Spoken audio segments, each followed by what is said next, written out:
Hi, welcome back guys. This is your friend, the What If guy, back with another fanfiction. This is the first part of What If Issei Controlled Upper Moons. Now before starting, please give this video a like and subscribe to the channel if you want more videos like this. Now let's get into the fanfic.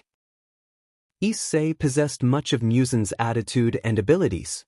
The moons would be both waning and full. He would use the power of the moons to eliminate rogue demons and fallen angels. Despite everything, Issei would not be betrayed, although he would initially believe he had been and would try to keep himself hidden from the factions. As for the romantic interest, the author was uncertain about which pairing to choose or whether to include a harem. If a choice were to be made, it would likely be either Roseweiss or Kuroka, as they were favorites. The readers were encouraged to express their preferences for one, both, or a harem. After the rating game between Rias and Razor, which ended in Rias's defeat due to her broken engagement, Issei found himself in a troubling situation. At the Hayadu residence, a 16-year-old boy lay in bed, trapped in a nightmare. Voices echoed in his mind. His father called him useless, his mother questioned his existence, and his brother mocked him, claiming he was a disgrace to the family. In the nightmare, Razor laughed, declaring that thanks to Issei's weakness, Rias Gremory would belong to him. Issei screamed in despair, but then he heard a voice calling his name. He turned to see Rias lying in bed with Razor, and shock washed over him. Rias asked why he couldn't save her. Tears streamed down Issei's face as he expressed his sorrow and regret, crying out for her. The haunting voice reminded him that he would never be able to protect anyone. Issei found himself in a dark place, confronted by a haunting figure. The figure taunted him, reminding him of his failures and the loss of Asia. Just as despair threatened to consume him, he awoke with a start, relieved to realize it was only a nightmare. He sighed, turning to see a blonde girl sitting beside him. Asia had just awakened as well, and she greeted him with a smile. Issei asked where everyone was, and Asia explained that they were all in the underworld for the president's engagement ceremony with Razor. Issei clenched his fists in frustration, feeling responsible for their defeat and the impending marriage of the president to someone he despised. Asia reassured him that the president wanted to see him after school, but Issei feared he would be scolded for his perceived weakness. The next day, Issei entered the Occult Club, noticing everyone was present. His brother Brad was sharing a moment with a red-haired girl, which caught Issei off guard. Before he could react, he was unexpectedly shoved forward by Kaneko, landing in front of Rias. She expressed her disappointment in him, stating that he was a disgrace to the Gremory clan. She contrasted his performance with Brad's success in breaking the balance breaker, which had saved her from her commitment. As Rias prepared to punish him, Kaneko and Kiba restrained Issei. Rias unleashed a powerful force, causing a significant explosion that left Issei injured. Despite his attempts to rise, Kaneko struck him again, and Kiba followed with a flurry of attacks that left Issei in agony. Akino, feeling remorseful, sent a bolt of energy toward him, while Jenny, Issei's sister, expressed her frustration over the shame he brought to their family. Brad, reveling in his brother's suffering, mocked Issei, claiming he was unworthy of love. Issei, in pain and tears, lamented the betrayal of those he once considered family. Brad, tired of the situation, activated his balance breaker and unleashed a devastating attack, leaving Issei on the brink of death. Rias ordered Kiba and Akino to dispose of Issei's body in the forest, where animals would take care of the rest. As they discarded him, Akino expressed her sorrow and hoped for Issei's forgiveness. In his mind, Issei heard Akino's words and forgave her, feeling a strange presence nearby. A mysterious figure introduced himself as Muzan Kibutsuji, claiming to be Issei's reincarnation. He offered Issei a chance for true revenge, promising him power beyond imagination. Issei, intrigued, listened as Muzan explained his abilities and the potential they held. Muzan assured Issei that he would be safe from the sun and could access his powers perfectly. Issei agreed to this new path, eager to train and return stronger than before. With Muzan's guidance, Issei felt a surge of strength and determination.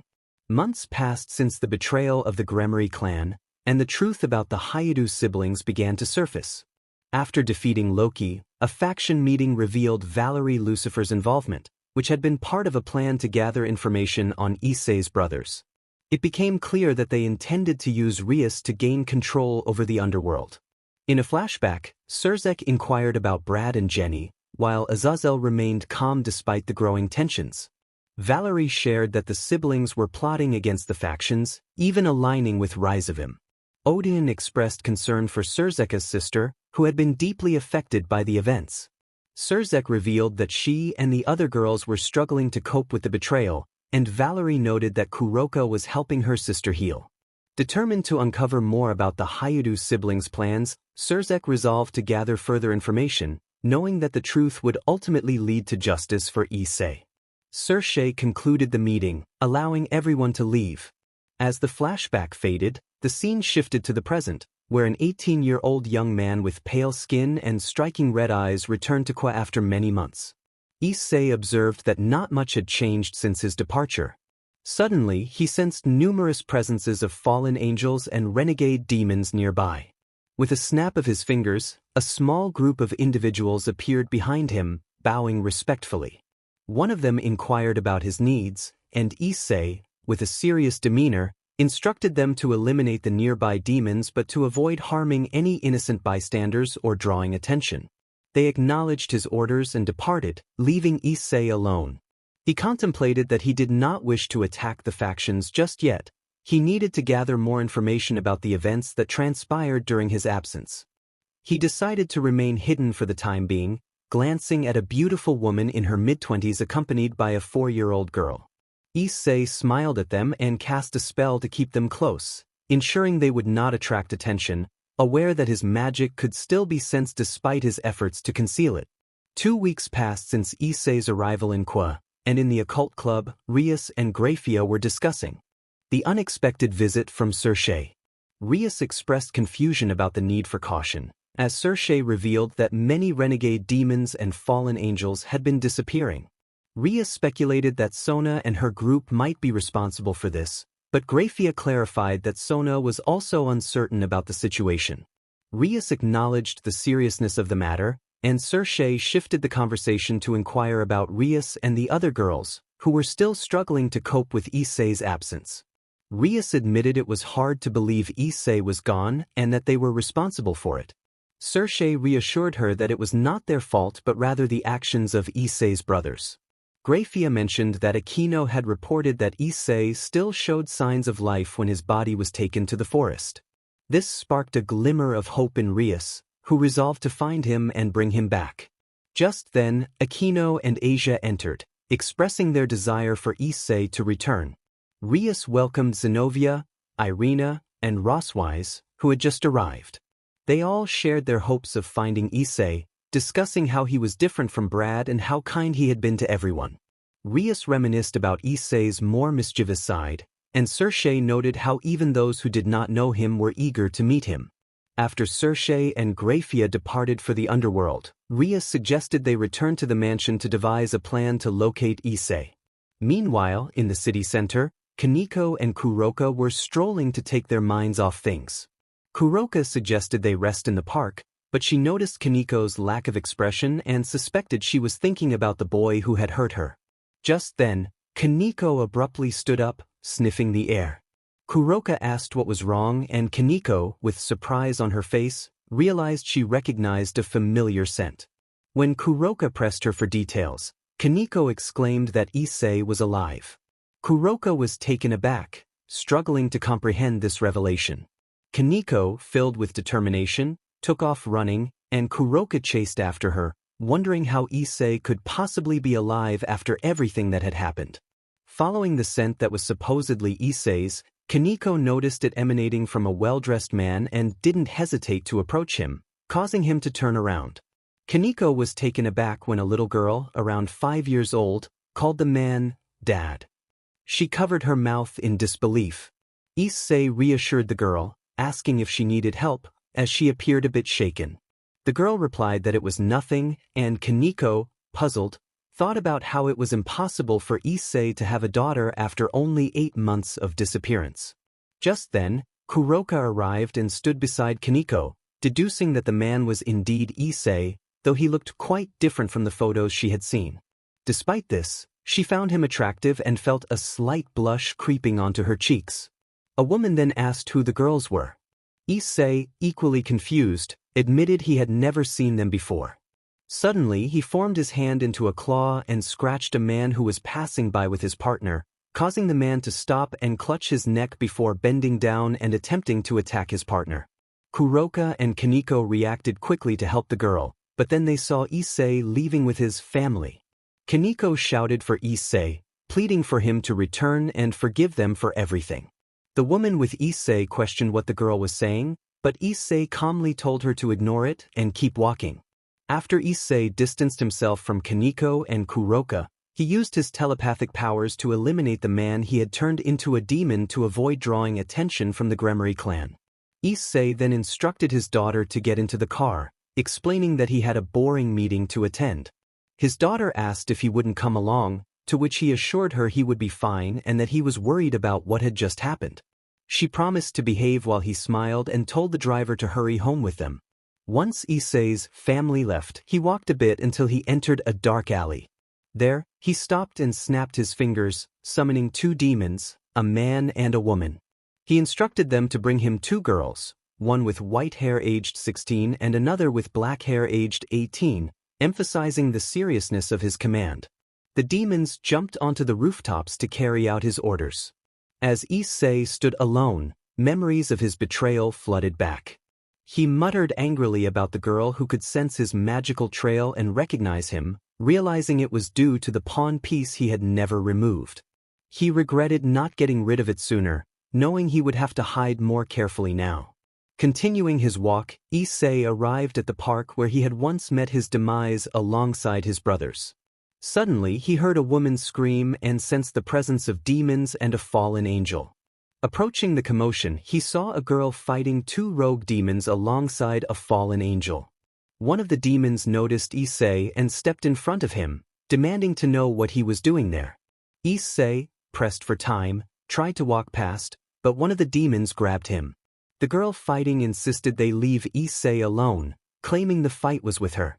The fallen angel taunted her, noting her weakness as the sister of the powerful demon Serorg Bale.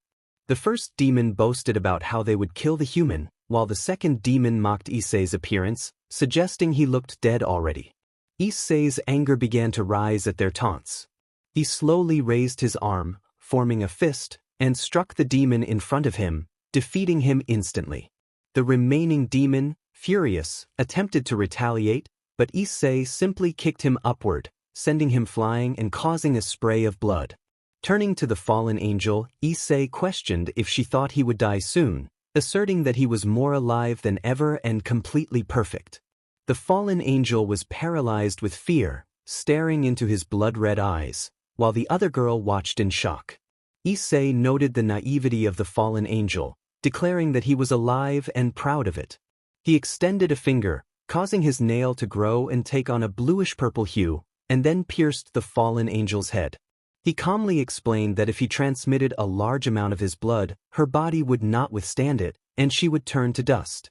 Turning to the other girl, Issei sensed her fear at his gaze. He thought about not killing her, recognizing she was the sister of someone important in the underworld, and that her death would bring him trouble. The girl nervously thanked him for helping her, and Issei regarded her with a serious expression, simply replying that it was nothing. She introduced herself as Cynthia Bale, offering a slight smile and speculating that he was a member of the Gremry clan. Issei, confused, asked how she knew, and she pointed out the symbol on his hand, noting that she didn't recall anyone mentioning that they had recruited a boy. Issei looked at his hand and saw the symbol of the Gremry clan that Rias had marked on him when she turned him into a demon. He thought to himself that it must have appeared when he got angry with those pathetic demons. Cynthia asked how long he had been in this situation, mentioning that she had just visited Rias, who hadn't said anything about him. Issei was surprised to learn that Cynthia was Rias Gremry's cousin and that the only men around Rias were Kiba and Gasper. He wondered why Rias hadn't mentioned Brad. Curious, Issei inquired about the Red Emperor Dragon. Cynthia expressed her irritation, stating that the traitor had nothing to do with their conversation. Issei, confused, asked if she meant that the dragon and his sister had betrayed all factions, even casting a spell on Rias and her entourage to kill their own brother, which she found horrifying. Issei was taken aback, unable to believe that his brothers had used a spell against the Gremry entourage. He needed more information, so he proposed a deal to Cynthia. He asked if she would keep a secret if he shared one. Cynthia, somewhat confused but willing, agreed, stating that she would keep it because he had saved her. Issei introduced himself as Issei Hyodo, the brother of the Red Dragon, the brother who had been killed. Cynthia was shocked and asked if he was serious. Issei confirmed that he was indeed that brother. She then asked if he knew how long Rias had been searching for him. Issei admitted he had no idea, not even knowing about his brother's betrayal. Cynthia realized that this explained why he bore Rias's symbol and why she had never seen him with her. Issei proposed a deal. If she provided information about his brother's betrayal and the current situation with Rias, he would help her with whatever she needed. Cynthia found his request simple and accepted. After Cynthia agreed, she revealed everything about her brothers after the betrayal, including how they had joined the Chaos Brigade with Rizavim and the relentless search for Rias and the other girls. Issei listened calmly, processing the information. Cynthia then asked what Issei planned to do. He admitted he wasn't sure yet but was ready to fulfill his part of the deal. Cynthia hesitated, unsure of what to ask for, but then remembered her mother's strange illness that no one had been able to help with. She expressed her hope that Issei could assist her. Issei assured her that he would help and told her to call him whenever she needed him, handing her a note with his number. After their conversation, Issei headed to the Infinite Fortress, where he learned that the demons he had sent to retrieve Kaneko and Kuroka had been defeated by them and other members of the Gremry clan. He thought to himself that he would see if the Gremry clan was truly innocent. In the Hyodo mansion, the members of the Gremry clan, along with Sona Citri and her queen, were gathered in the living room. Some of the Gremry girls, including Kaneko, Kuroka, Zenobia, Irina, and Rosweiss, were slightly injured from their battle against the demons sent by Issei. Rias asked them what had happened to leave them in such a state. Kuroka explained that some people had jumped from the roof of a house and attacked them, claiming they wanted to take them to him. Sona asked if they knew whose. Suddenly, Kaneko shot up from the sofa, catching everyone's attention. Rias asked what was wrong, but Kaneko remained silent, lost in thought. Akino inquired about her well-being, and Kuroka suggested she could explain what was troubling her sister. Ross asked what was going on, and Kuroka revealed that Kaneko had encountered someone specific. Sona pressed for the identity of this person, and Kaneko blurted out Issei's name. Everyone was taken aback by Kaneko's revelation, and Rias snapped out of her shock, asking if Kaneko was sure. Kaneko confirmed that she could smell Issei's scent and the magic of the pieces. Sona questioned the validity of her claim, noting that they hadn't felt Issei's magic at any point. Kuroka insisted that Kaneko was telling the truth and that she had also sensed Rias's pieces on him, though something had made them weak. Asia concluded that this meant Issei was alive. Kuroka agreed but noted that his appearance was very different from what they had been shown or described. Akino asked for clarification, and Kuroka created a small magical circle to display Issei's new appearance. The girls were all blushing at the sight, even Sona and her queen. Rias remarked on how much he had changed and asked who the woman and child were that had been with him. Kaneko mentioned that the girl had called him Dad, and the woman had referred to him as Love, which caused some of the girls to feel jealous. Kuroka added that Issei had acted as if he didn't recognize Kaneko, which made her feel a bit sad. Kuroka then created another magical circle to show Kaneko's encounter with Issei, but something specific caught Kiba's attention. He asked Kuroka to zoom in on Issei's hand. Kuroka complied, and Rias asked what was unusual about Issei's hand. Kiba pointed out that it had long, blue-violet nails, while the hand holding the girl appeared normal. As Kuroka played the hologram, they noticed that Issei's hand seemed to disappear for a moment. Ross suggested putting it in slow motion. Kuroka complied, but they still struggled to see Issei's movement, which was incredibly fast.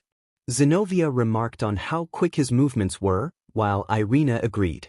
Tsubaki then pointed out a scratch on the neck of a man who had passed by with his partner, noting that he had gone mad and tried to attack her. Kaneko added that he had simply vanished without a trace. Sona wondered if Issei could be involved in this incident. Kuroka admitted they didn't know for sure, but mentioned that the girl he fought had called out Issei's name before being attacked. Everyone was left contemplating Kuroka's words. Rias expressed her relief that Issei was alive and decided they needed to find him. Everyone present nodded in agreement. Rias stated she would pass all this information to her brother and suggested they all get some rest. They all agreed and headed off to sleep. A week later, Issei and Cynthia continued their journey. Cynthia often called Issei to provide updates about her brothers, warning him that his return and appearance were the talk of the town, and many were searching for him. One day, Cynthia would call Issei to ask if he could visit the underworld to see his mother and help heal her, to which Issei agreed. He arranged to meet her in an alley, where he mentioned someone would appear to take her to his hideout. In the alley, Cynthia waited, wondering where Issei was. She heard footsteps approaching and turned to see a girl with black hair covering her eyes, accompanied by a biwa. The girl introduced herself as Neikime, confirming she was the one Issei had sent. Cynthia was pleased to meet her and learned they needed to leave quickly as Issei was waiting. Neikime touched her biwa, and suddenly a door appeared, leaving Cynthia astonished, as she had never seen anything like it. Once inside, Cynthia was even more amazed to find that the place seemed endless. She remarked that it felt like a labyrinth, unable to see where it ended. Neikime explained that they were in the infinite dimensional fortress. Cynthia was in awe and asked where Issei was. Just then, she heard footsteps behind her and turned to see a stunning woman with black hair, pale skin, and beautiful red eyes. Cynthia was surprised, commenting that she hadn't known Issei had such a beautiful girlfriend. Neikime chuckled softly at Cynthia's reaction. Cynthia, curious, asked the woman for her name since Issei had never mentioned having a girlfriend. The girl simply smiled, leaving Cynthia confused until she heard Issei's voice. Issei revealed himself, and Cynthia was taken aback, realizing that Issei looked more attractive than ever, even more beautiful than Rias and the others, which brought tears to her eyes. Issei and Neikime shared a laugh at Cynthia's reaction. Cynthia, still in shock, questioned why Issei had transformed into a woman, wondering if he had become lazy. Issei explained that he had to change his appearance after learning he was being sought in the underworld. Cynthia understood but couldn't help but feel that Issei's new form was even more captivating. Issei suggested they leave, and Cynthia agreed, creating a magic circle to teleport them to the underworld. Upon arrival, Cynthia noted the extravagant mansions surrounding them. She mentioned that her home was just across the park, and as they walked, many young demons turned to look at the two girls, particularly at Issei, which made Cynthia feel uneasy, realizing that a boy disguised as a girl was garnering more attention than she was. Issei commented on how it felt to be a woman, noticing the gazes filled with desire. Cynthia reassured him that they were almost there. Once they reached her home, they headed straight to her mother's room. Issei examined her mother's condition alongside the medical documents. He informed Cynthia that the medicine she needed was easy to make, which filled her with joy. Issei would need a few ingredients and planned to ask a friend for assistance. Cynthia quickly contacted her butler to gather the necessary ingredients. After an hour, the butler returned with everything Issei needed. He decided it was best to start making the medicine right away. Cynthia inquired how long it would take, and Issei estimated about 3 days. She then mentioned that there would be a meeting of the leaders in 3 days, as well as another gathering of young demons, since the last one had been disrupted by Loki. Issei realized Cynthia wanted him to attend, especially since they would discuss his brothers, and important figures like Odin and Azazel would be present. Cynthia confirmed she would be there with her brother, as the clans needed to attend. Issei agreed to come, planning to disguise himself as a member of her entourage and bring Neikime along for support. They arranged to meet again in 3 days. After Issei left through a magic circle, he decided to start preparing the medicine. Before beginning, he sent a message to the person Cynthia had mentioned to help him. Soon after, a woman named Tamayo arrived. Issei welcomed her, and she expressed surprise that he was making medicine to help someone's mother. Issei acknowledged that he had changed, becoming kinder while still retaining his strong personality. As they worked together on the medicine, 3 days passed quickly. Hours before the meeting, Issei called Cynthia to let her know the medicine was ready. She rushed back home and, upon entering her mother's room, was followed by her brother, Serorg, who was curious about what she was doing. Cynthia explained that she had a special medicine for their mother. Serorg watched in disbelief as Cynthia administered the medicine, and soon their mother began to move her fingers, eventually waking up. Both Cynthia and Serorg rushed to their mother, tears of joy streaming down their faces as they celebrated her awakening. Their mother lovingly caressed their heads, expressing her happiness at seeing her children again. News of Mrs. Bale's recovery spread quickly, attracting visitors, including Rias and Ravel's mother, Venelana, who expressed her joy at seeing her well. Phoenix echoed her sentiments, asking how she had managed to heal. Misla mentioned that Serorg had told her sister had acted swiftly. Cynthia rushed up the stairs to her room, followed closely by her friend. She noticed her friend take out a vial containing a special medicine, which was made just for her by a friend. Cynthia expressed her amazement and asked for the name of her friend's daughter. Her friend replied that they would find out soon enough, as that was all she had said. Cynthia wondered who it could be, but reminded herself that they needed to leave soon since the meeting was approaching. That evening, Cynthia awaited Issei and Neika. Suddenly, a door appeared out of nowhere, signaling their arrival. She was surprised to see only Neikime and Tamayo, the latter of whom she recognized from when she had gone to get the medicine, accompanied by a boy no older than 7. Cynthia asked Neikime where Issei was, and Neikime along with Tamayo chuckled at her question. The boy then spoke up, revealing himself as Issei. Cynthia was taken aback, while Issei nervously wiped the sweat from his brow. Neikime explained that Issei had the ability to change his appearance at will. Cynthia acknowledged this and asked what the plan was. Issei instructed her to say that Neikime and Tamayo were members of her clan and that he was their younger brother.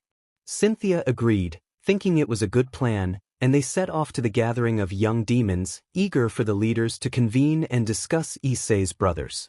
As the chapter concluded, the narrative shifted to provide some context for the story. Issei had been living alone with his father and brothers since his mother left when he was 12. His mother's absence would become significant in the future, as the reasons for her departure would be revealed. Issei was destined to have a harem, and while some might not see the strong, narcissistic, and ruthless traits of Muzan in him, a change in his attitude would be evident in the next chapter, though he would remain kind to his friends. It was important to note that Issei's blood was lethal to supernatural beings, prompting him to seek a way to make it compatible.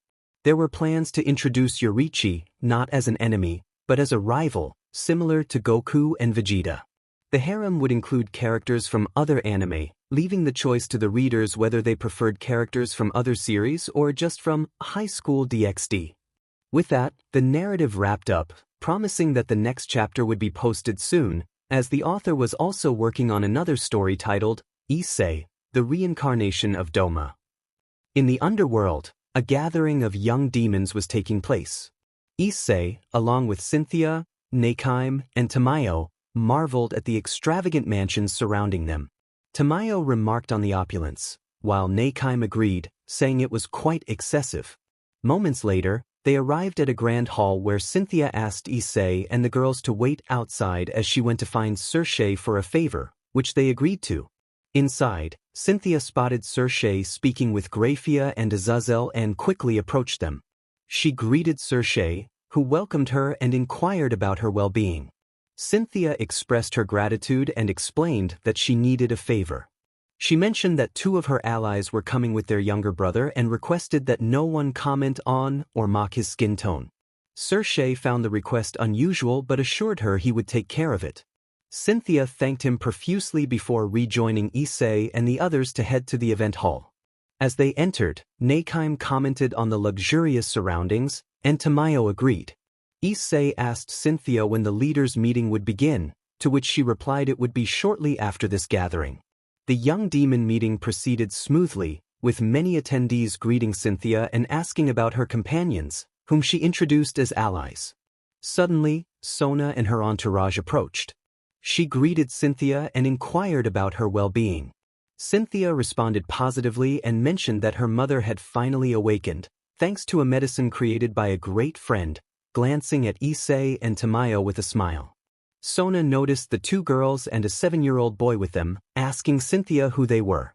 Cynthia introduced Neikaim and Tamayo, who both offered their names politely. Sona and her clan bowed in respect. Saji, one of Sona's companions, knelt down to the boy and asked his name while gently patting Issei's head. Issei introduced himself as Muzan, prompting Saji to comment on the interesting name. Momo added that it sounded like the name of a very friendly person. Cynthia thought to herself that if they had seen how he had defeated 2 renegade demons and a fallen angel, they would think differently. Saji then asked Issei if he was feeling unwell due to his pale complexion. Cynthia noticed Issei's expression shift from calm to angry and sought to calm him down. She suggested they get something to drink, hoping to distract Saji and Momo from Issei. Sona noted that Cynthia seemed nervous. Issei kept his head down, and soon, the pressure in the air became palpable, causing Neikaim to advise Issei to stay calm to avoid drawing attention.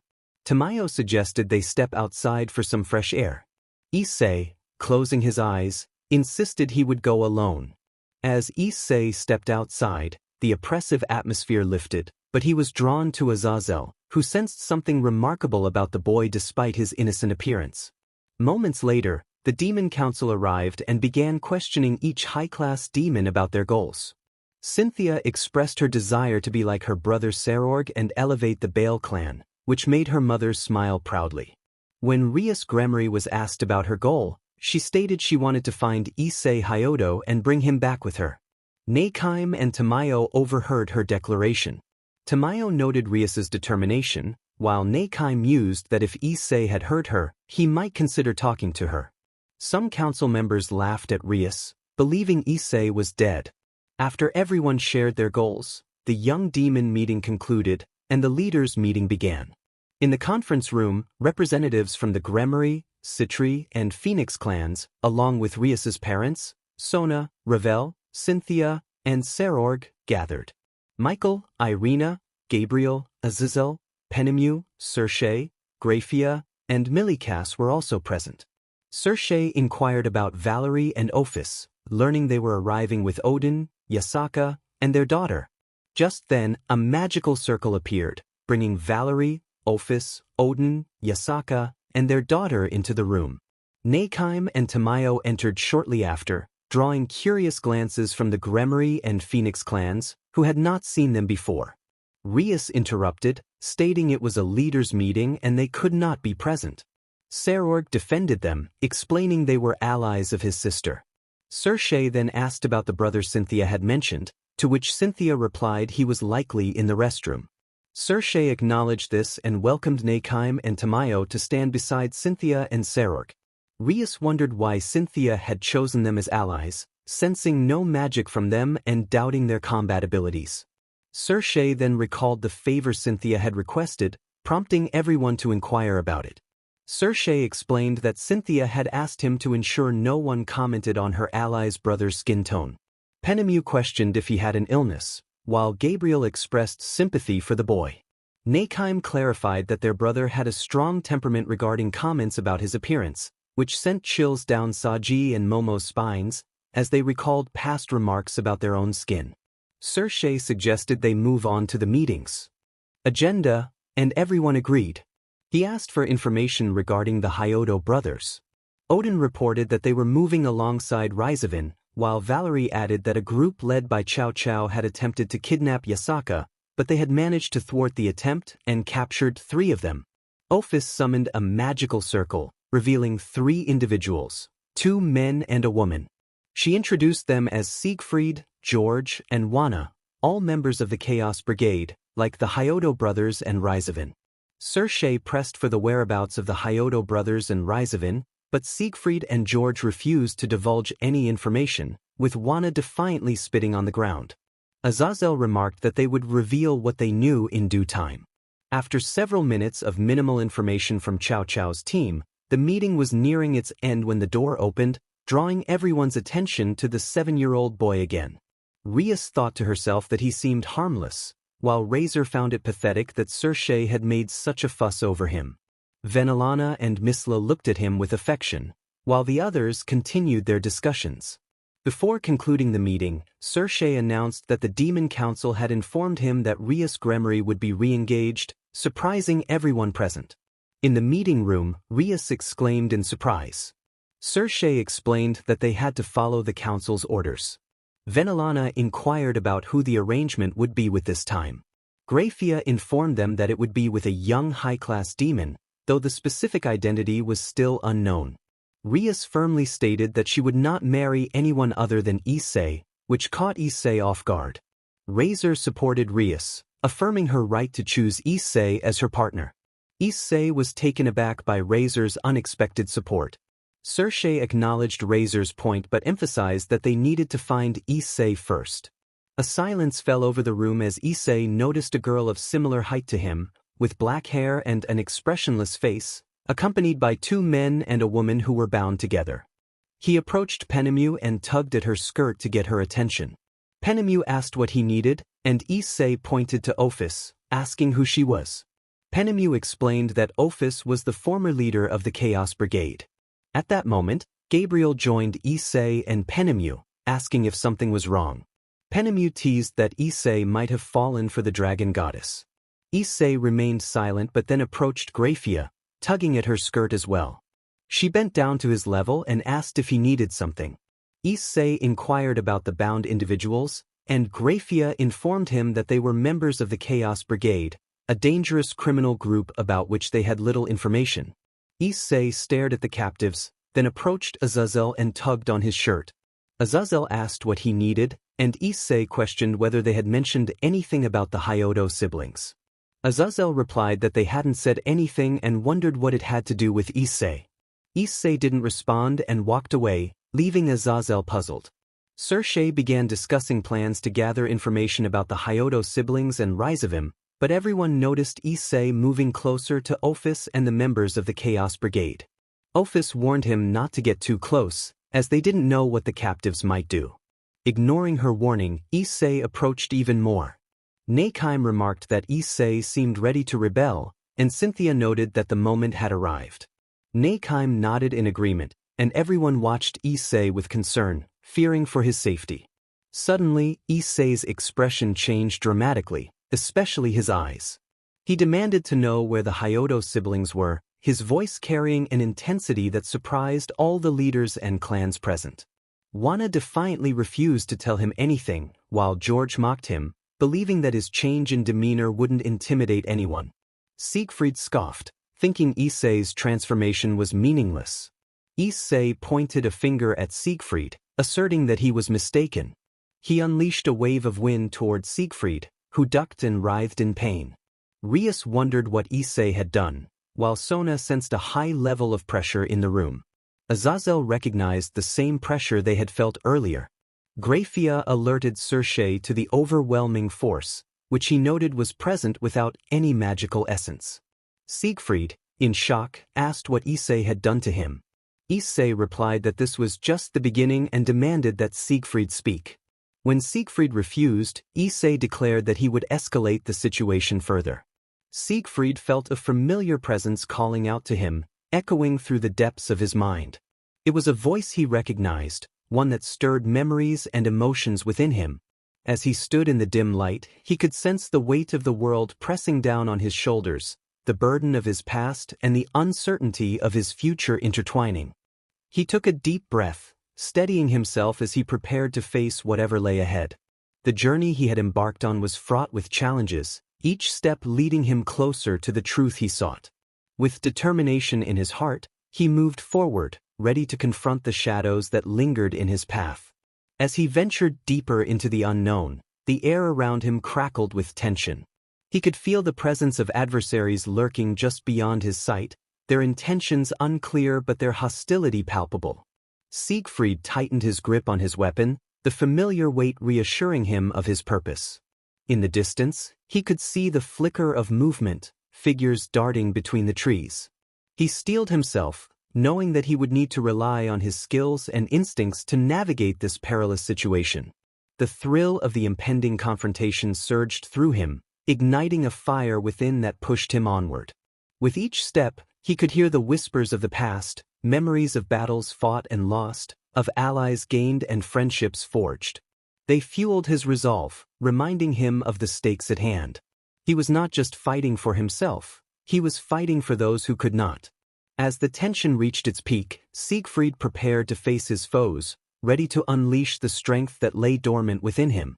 The clash of wills was imminent, and he would not back down. The path before him was uncertain, but he was determined to carve his own destiny, no matter the cost. Siegfried writhed in pain each time Issei called his name. Michael observed that, with every mention, the torment seemed to increase. Gabriel agreed, noting the same. Issei pressed on, insisting that Siegfried speak.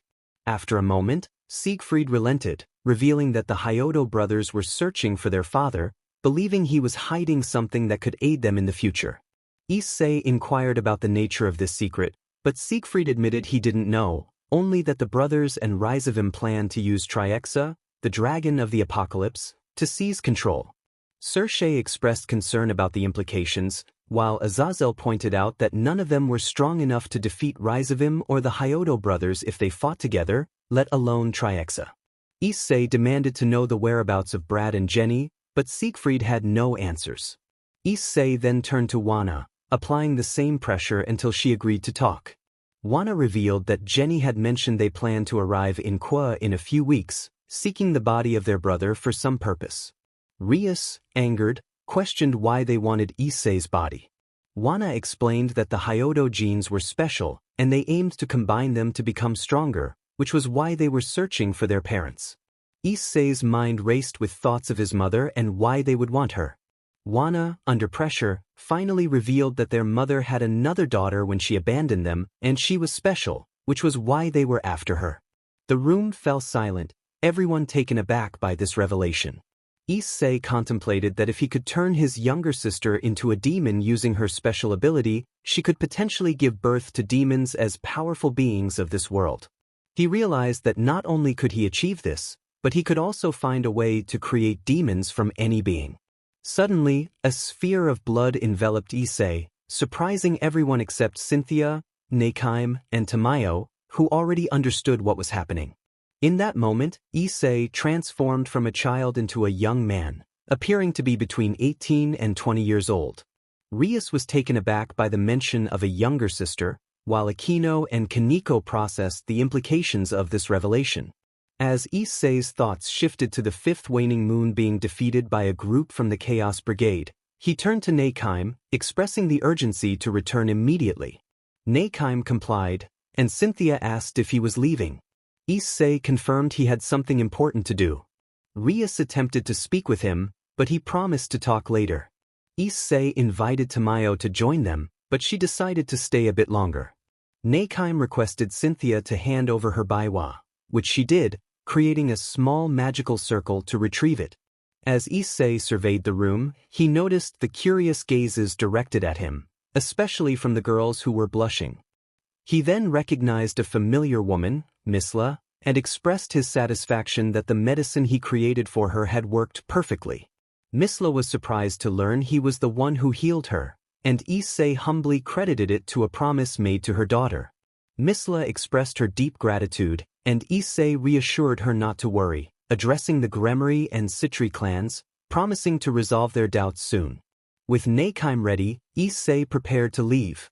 She opened a portal with her baiwa, astonishing those present as Issei and Nakaim stepped through and vanished. Azazel remarked on the peculiar yet intriguing technique, while Penemu noted the absence of magic in it. Circe asked Cynthia about Issei's strength, and she recounted how he had effortlessly defeated 2 renegade demons and a fallen angel who were stronger than the Gremry and Citri clans. This revelation astonished everyone, including Valerie and Ophis. Serorg found it interesting and suggested that Cynthia challenge Issei to a fight. However, Tamayo cautioned against it, explaining that Issei was so powerful that the last time he was defeated, he had to be weakened with a special poison that only allowed him to use half of his strength, and even then, it was nearly impossible to overcome him. This left everyone in awe, their curiosity about Issei's true power only growing. In the underworld, during a meeting, all the leaders and clans were filled with astonishment and curiosity about Issei's strength. Rias asked Tamayo to clarify Issei's current power level. Tamayo admitted she couldn't specify, as the last time she saw him, he was only using half of his abilities and was unstoppable. Sona speculated that he might be at the level of a high-class demon or even approaching the supreme class. Tamayo explained that the group with the red-haired girl had faced demons created by Issei, which surprised everyone since they had felt no magic from them. Tamayo clarified that they were not from this dimension, just like Issei. Razor was shocked to learn this, and Tamayo elaborated that demons in this realm were very different. She explained that they were immortal, unable to die from illness or injury, and could regenerate quickly. Razor pointed out that the Phoenix clan was also immortal, and Issei agreed. Tamayo then provided an example, recalling a recent encounter where the Gremory clan fought against those demons. Kaneko remembered the battle, noting it was when she first met Issei. Kuroka acknowledged the difficulty of that fight, while Zenobia and Irina agreed on the strength of their opponents. Tamayo revealed that those two were merely newly converted demons, among the weakest. This revelation shocked everyone, including Ophis and Valerie. Valerie asked if that meant they were low-class demons, to which Tamayo confirmed. Azazel then inquired about Issei's origin, and Tamayo declared him the Demon King, the progenitor demon. Everyone was astonished by what Tamayo had said. Ravel noted that if those lower-level demons could regenerate at her level, then Issei must be able to regenerate even faster. Tamayo confirmed that Issei's regeneration was so rapid it seemed as if he had never been harmed at all. A silence fell over the group as they processed the incredible regenerative abilities Issei possessed, and then Serorg began to laugh. Cynthia asked him what was so funny, to which Serorg replied that he saw Issei as a true adversary he would undoubtedly have to face. Venelana remarked that Serorg was always seeking strong opponents to battle, a trait that Misla pointed out seemed natural for him. Azazel suggested that Serorg should find a way to fight Issei, expressing his curiosity about what this Demon King was capable of. Michael shared his interest, wondering what abilities Issei might possess. Penemu agreed, finding the situation intriguing. Valerie declared that she would be the one to confront Issei, hoping he would be as strong as his brother, Brad. Ophis expressed her curiosity about Issei, sensing that he held secrets. Issei then asked Tamayo how Issei turned people into demons like him. Tamayo explained that while they used chess pieces, Issei used his own blood for the transformation. Azazel realized this meant Issei's blood was special, and Tamayo confirmed that it granted special abilities to those who received it. Azazel, smiling, mentioned he should obtain a sample of Issei's blood, to which Penemu teased him about his strange research interests. Azazel shrugged, saying it was in his nature, but he was also very interested in the technique of the girl with the baiwa. Rias politely asked Tamayo if she could take them to Issei, and Cynthia offered to guide Rias, confirming she knew where he was. She mentioned that Nakeim helped her get there. Rias agreed to go the next day, and Serorg expressed his desire to request a friendly match with Issei. Penemu asked if she could join them, and Rias welcomed her. Grabiel decided to join as well, and Cynthia confirmed their plans. The next day, Rias and her entourage, including Sona, Tsubaki, Saji, Serorg, Cynthia, Penemu, and Grabiel, found themselves in an alley where Cynthia explained this was the spot she used to meet Nakeim to reach Issei. Suddenly, a door appeared out of nowhere, surprising everyone except Cynthia. When it opened, Nakeim stepped through. Cynthia greeted her, and Nakeim acknowledged her company. Rias pleaded to be taken to Issei, and Nakeim agreed, allowing them to pass through the door. Once inside, they watched as Nakeim played her baiwa, closing the door behind them to reveal a small room. Penemu was amazed, noting that if Azazel saw this, he would be incredibly surprised and try to replicate it. Grabiel recalled that when they returned yesterday, Azazel had started working on something similar to Nakeim's baiwa. Penemu confirmed this, mentioning that Azazel had been trying to play his baiwa to see if he could create a door like hers, but to no avail.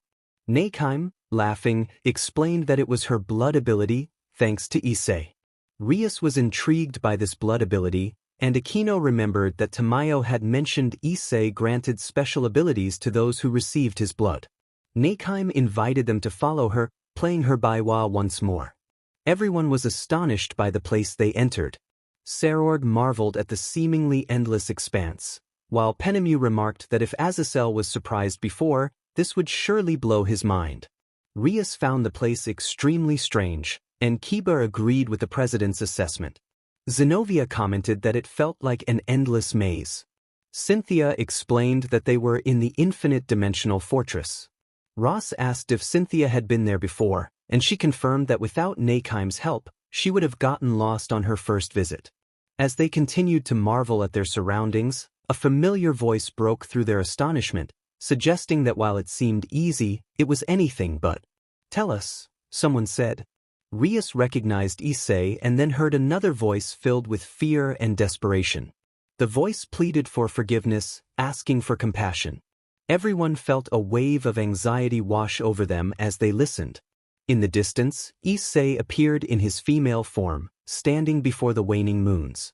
He questioned whether they feared the members of the Chaos Brigade more than him. Mukago denied it, and Issei assured her that the first thought when facing one of them was to flee in terror. Mukago insisted that she had always been loyal and had risked her life fighting for him, tears welling in her eyes. Issei challenged her, suggesting she was contradicting herself. Those with Neikime were on edge, listening intently. Neikime turned to Rias and warned her that Issei was in a foul mood, advising her not to speak to him as she had before. Rias was puzzled, asking why. Neikime explained that Issei had a strong temperament, and if disrespected, they couldn't predict his reaction. Cynthia, curious about the commotion, asked Neikime what was happening. Neikime revealed that Issei was eliminating the waning moons. Penemu expressed disbelief that he was attacking his own servants. Neikime simply nodded, leaving everyone astonished yet fearful. Rias thought about Issei, wondering what had happened to him, as he had never been like this. Zenobia asked if Neikime knew why he was acting this way. Neikime revealed that during a meeting the previous day, Issei had witnessed the defeat of the fifth waning moon in his memories, which had enraged him. Ross remarked that it was sad he decided to eliminate the others for that reason. Neikime explained that the fifth waning moon had been Issei's favorite. Gabriel inquired why that was the case. Neikime recounted a story of how Issei had once stumbled upon a severely injured child in the woods, abandoned to die after being beaten. In a flashback, Issei walked through the forest and spotted the child, recalling his own feelings of betrayal. He felt pity for the creature and resolved to give it a better life. The flashback ended, and Gabriel expressed sorrow for the child. Asia realized that Issei had identified with the boy. Neikime confirmed that he had helped the child and granted him the ability to create demons, a privilege reserved for higher moons, so he could form the family he longed for. The girls felt a mix of sadness and joy over the story of the fifth waning moon, grateful that Issei had given the child a chance. After sharing the story, Issei arrived at the location, having eliminated the waning moons except for the first. No one recognized him in his female form until a stunning woman entered the room. Cynthia recognized Issei but kept quiet to let the others be surprised. Rias wondered who the woman was, secretly hoping she wasn't Issei's girlfriend. Aquino shared similar thoughts, fearing the woman might take Issei from her. Saji admired her beauty, wondering if she had a boyfriend. Issei, maintaining a poker face, sensed their thoughts and asked why they were surprised by his visit. Everyone was taken aback to hear Issei's voice, especially the girls, who found him even more beautiful than before. Rias asked if it was really him, to which Issei replied that she should tell him. The girls lowered their heads in disbelief. Rias thought to herself that Issei looked better than her, while Aquino couldn't believe a boy dressed as a girl could be more attractive. Asia felt tears welling up as she compared herself to Issei, noticing he had more curves than she did. Ross lamented that someone like Issei was more beautiful than the president and Tsubaki, making him reconsider his dreams of marriage. Issei then asked what they wanted. Rias explained that she came to apologize for everything she and the girls had done to him. Issei closed his eyes and fell silent, stating that they didn't need to apologize since he knew they had been victims of a spell cast by his brothers. Aquino asked if that meant he would return with them. Issei replied that he had a goal to achieve first. Rias was concerned about his intentions, particularly regarding Brad and Jenny. Issei confirmed that he would also search for his younger sister. Ross recalled Issei mentioning wanting to create a new species and asked him to elaborate. Issei explained that his blood could transform people into demons like him, but it was lethal to supernatural beings like demons and angels. Penemu sought clarification on what lethal meant for them. Issei explained that if he were to have a child with Rias, she would die because the baby would inherit his blood. Penemu understood. Sona realized that was why he was searching for his sister. Issei confirmed that he wanted to see if she could withstand his blood due to her special abilities. Rias expressed concern about the risks involved. Issei reassured her that the chances of something going wrong were minimal. He suggested they leave if that was all they wanted, as he had things to do. Serorg then called out to Issei, asking if he wanted to have a friendly match with him. Issei was taken aback, questioning the purpose of the fight. Serorg explained that he wanted to see how strong Issei was, as Tamayo had told him about his immense power. Cynthia encouraged Issei to accept, mentioning that Serorg had fought Brad to a draw. Issei was about to agree when someone emerged from the shadows, requesting to fight Serorg as well. Everyone turned to see a tall young man with pink and purple hair, adorned with markings on his body. Issei recognized him as Akaza. Rias noted that there was something unusual about his eyes. Akaza asked for permission to fight Serorg, and Issei agreed, asking Serorg if he accepted. Serorg smiled and confirmed he was ready. Dear readers, I am excited to announce that I will be uploading a new story about Issei, which will be completely different from anything I have read before.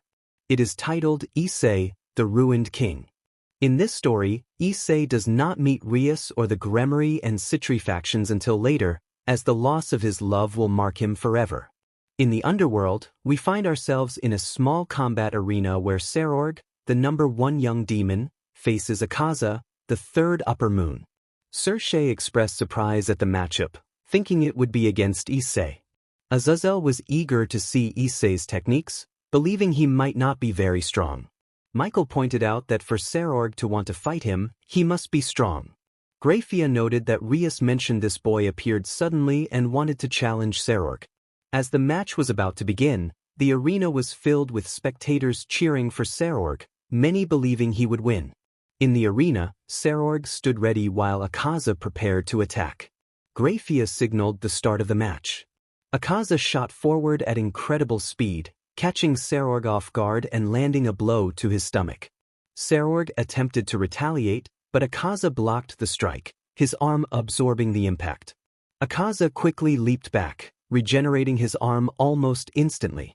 Serorg thought to himself that Akaza's regeneration was impressive, far beyond what Razor could achieve. Akaza acknowledged Serorg's strength, and Serorg reciprocated the compliment.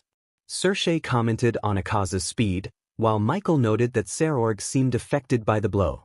Azazel found Akaza's abilities intriguing, and Rias remarked on how quickly he regenerated, surpassing Razor significantly.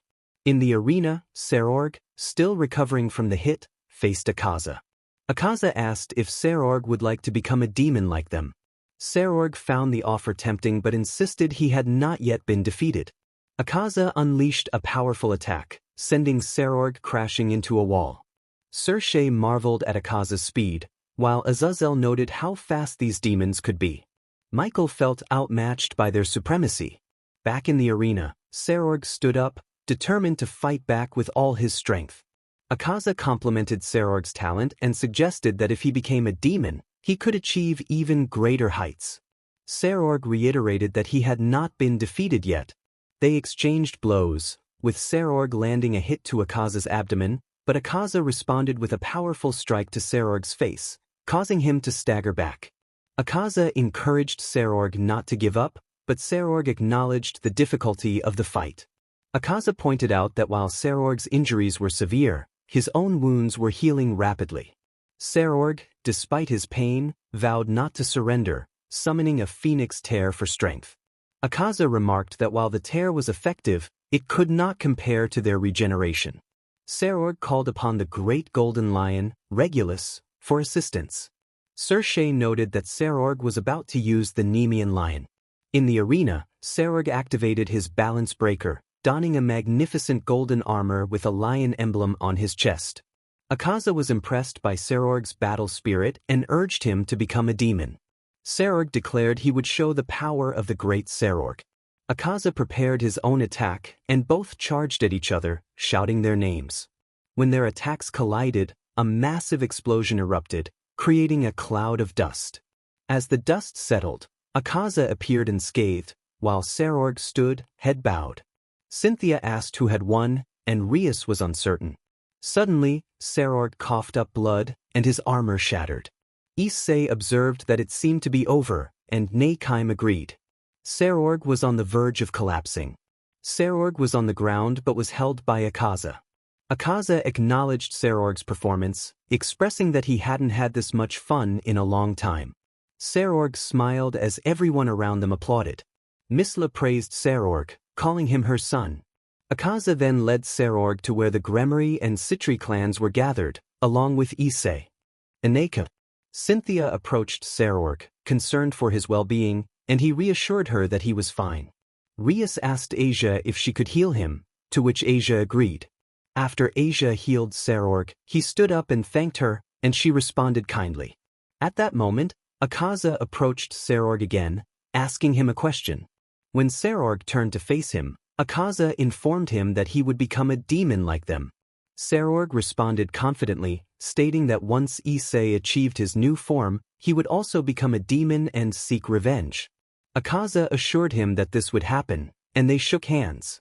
Issei then declared that since the battle was over, Akaza should head to the location of the first waning moon, as he had detected a team from the Chaos Brigade.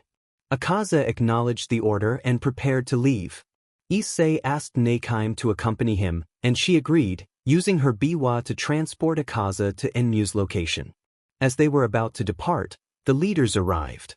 Azazel mentioned that he would soon be able to perform a certain technique, addressing Neikime with a playful tone. Neikime smiled and wished him luck.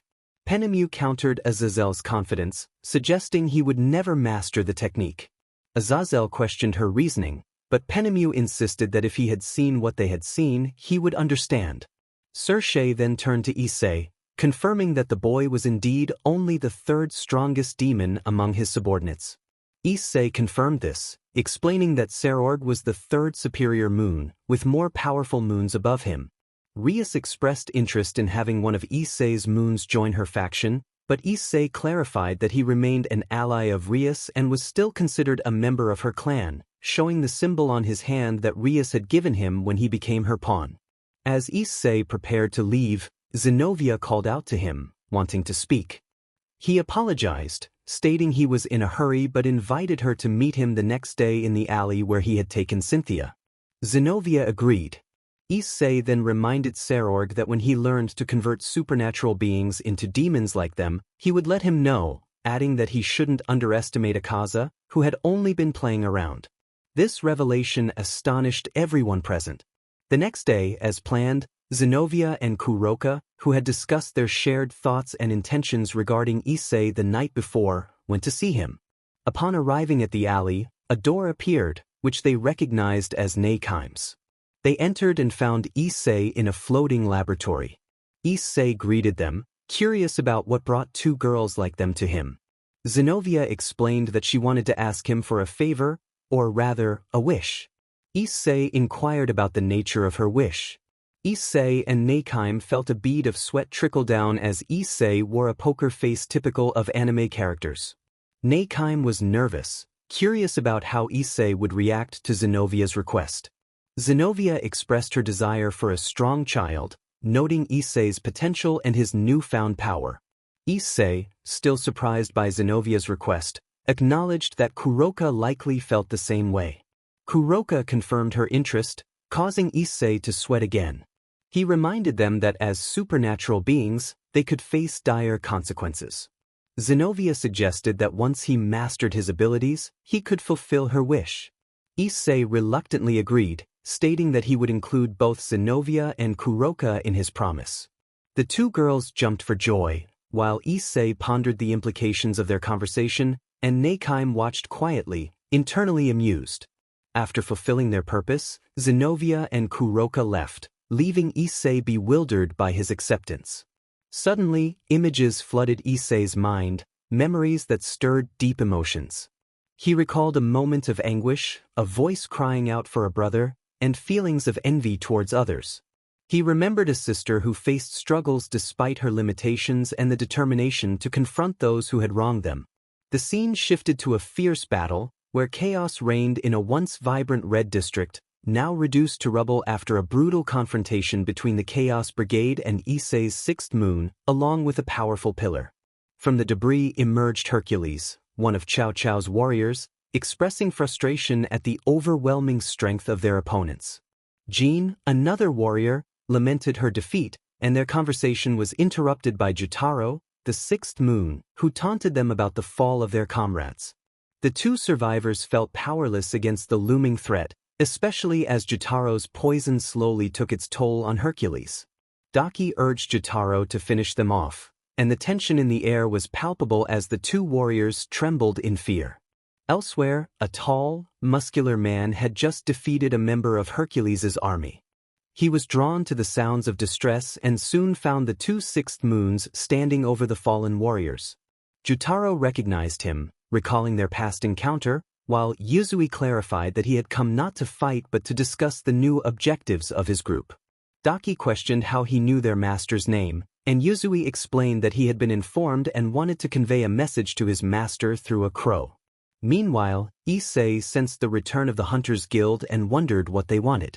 He decided to visit the underworld to speak with the leaders. In the underworld, Sershei, Azazel, and Ajuka were working on replicating Neikime's technique.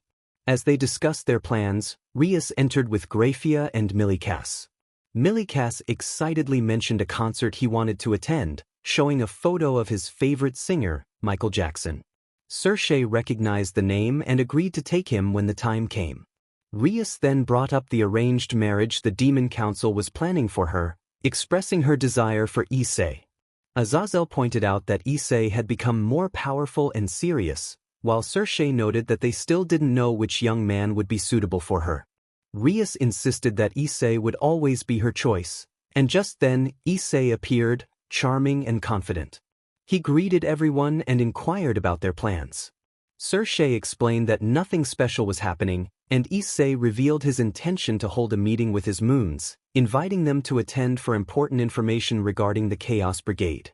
Sershei informed everyone that they would be there soon. Issei expressed his hope that Rias would bring her entourage and asked her to inform Sona as well. Rias confirmed there was no problem. Sershei then mentioned that Valerie had told him the prisoners they had from the brigade had escaped. Issei already knew this and reassured them that he had asked Akaza to handle the situation. Azazel questioned Issei's decision, noting that the prisoners could have provided valuable information. Issei insisted it was no longer necessary, revealing that Akaza had devoured them, except for the girl. Rias was surprised by this revelation. Issei explained that consuming people had once increased their power, but they had advanced enough to eat normal food now. Sershei asked why they would devour people, and Issei explained that it allowed them to access the memories of those consumed. Ajuka found this interesting and noted it down. Issei then prepared to leave but was interrupted by Milikas approaching him. Milikas asked if Issei was Michael Jackson, causing Issei to maintain a poker face while a bead of sweat trickled down his forehead, much to the amusement of those around him. Issei clarified that Milikas was mistaken. Milikas, however, insisted he was not confused and showed Issei a photo on his phone, which indeed showed a resemblance. Rias laughed, commenting that they looked like 2 drops of water. Issei mused that Milikas probably wanted him to sing. Milikas eagerly agreed. Graphia intervened, telling Milikas to let it go, as Issei was not Michael Jackson.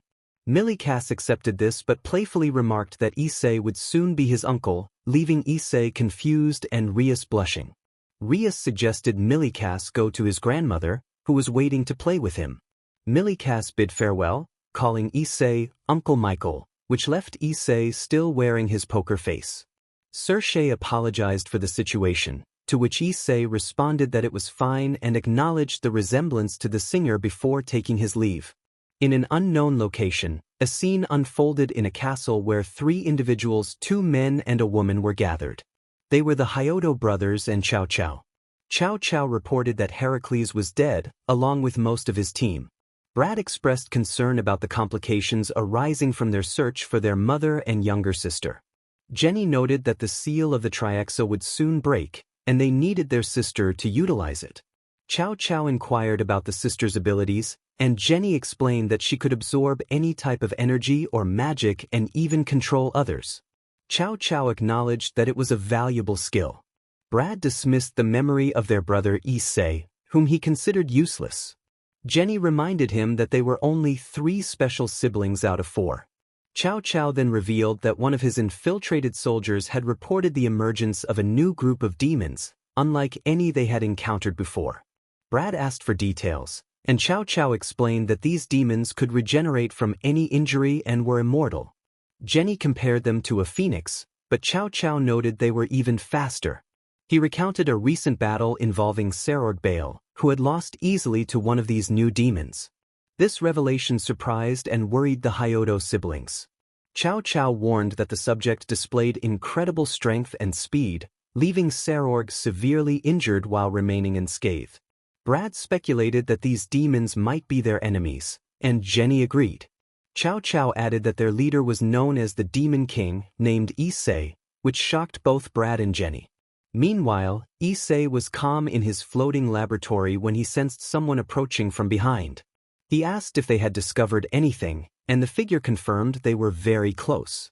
Issei inquired about the specifics, and the figure informed him that they would speak with him after the Brotherhood had their say. Issei realized that the Brotherhood was allied with them. The figure also mentioned that the Chaos Brigade was becoming more active, fearing they would be neutralized. Issei acknowledged this and decided they needed to advance as well. He thanked Kokushibo for the information and instructed him to leave, reminding him of their upcoming meeting.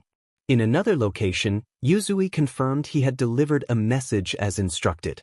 The patron dismissed him, and as Yuzui left, someone emerged from the shadows, hinting that their paths would cross again, but not in the same way as before. Back in the underworld, the 3 leaders of the faction awaited Rias and her clan, along with Sona and Tsubaki, for a meeting called by Issei. Azazel expressed impatience over their delay, while Issei urged him to be patient. Suddenly, a magical circle appeared, bringing Rias, Sona, and Tsubaki into the room. Rias apologized for their tardiness, and Michael assured them it was no problem.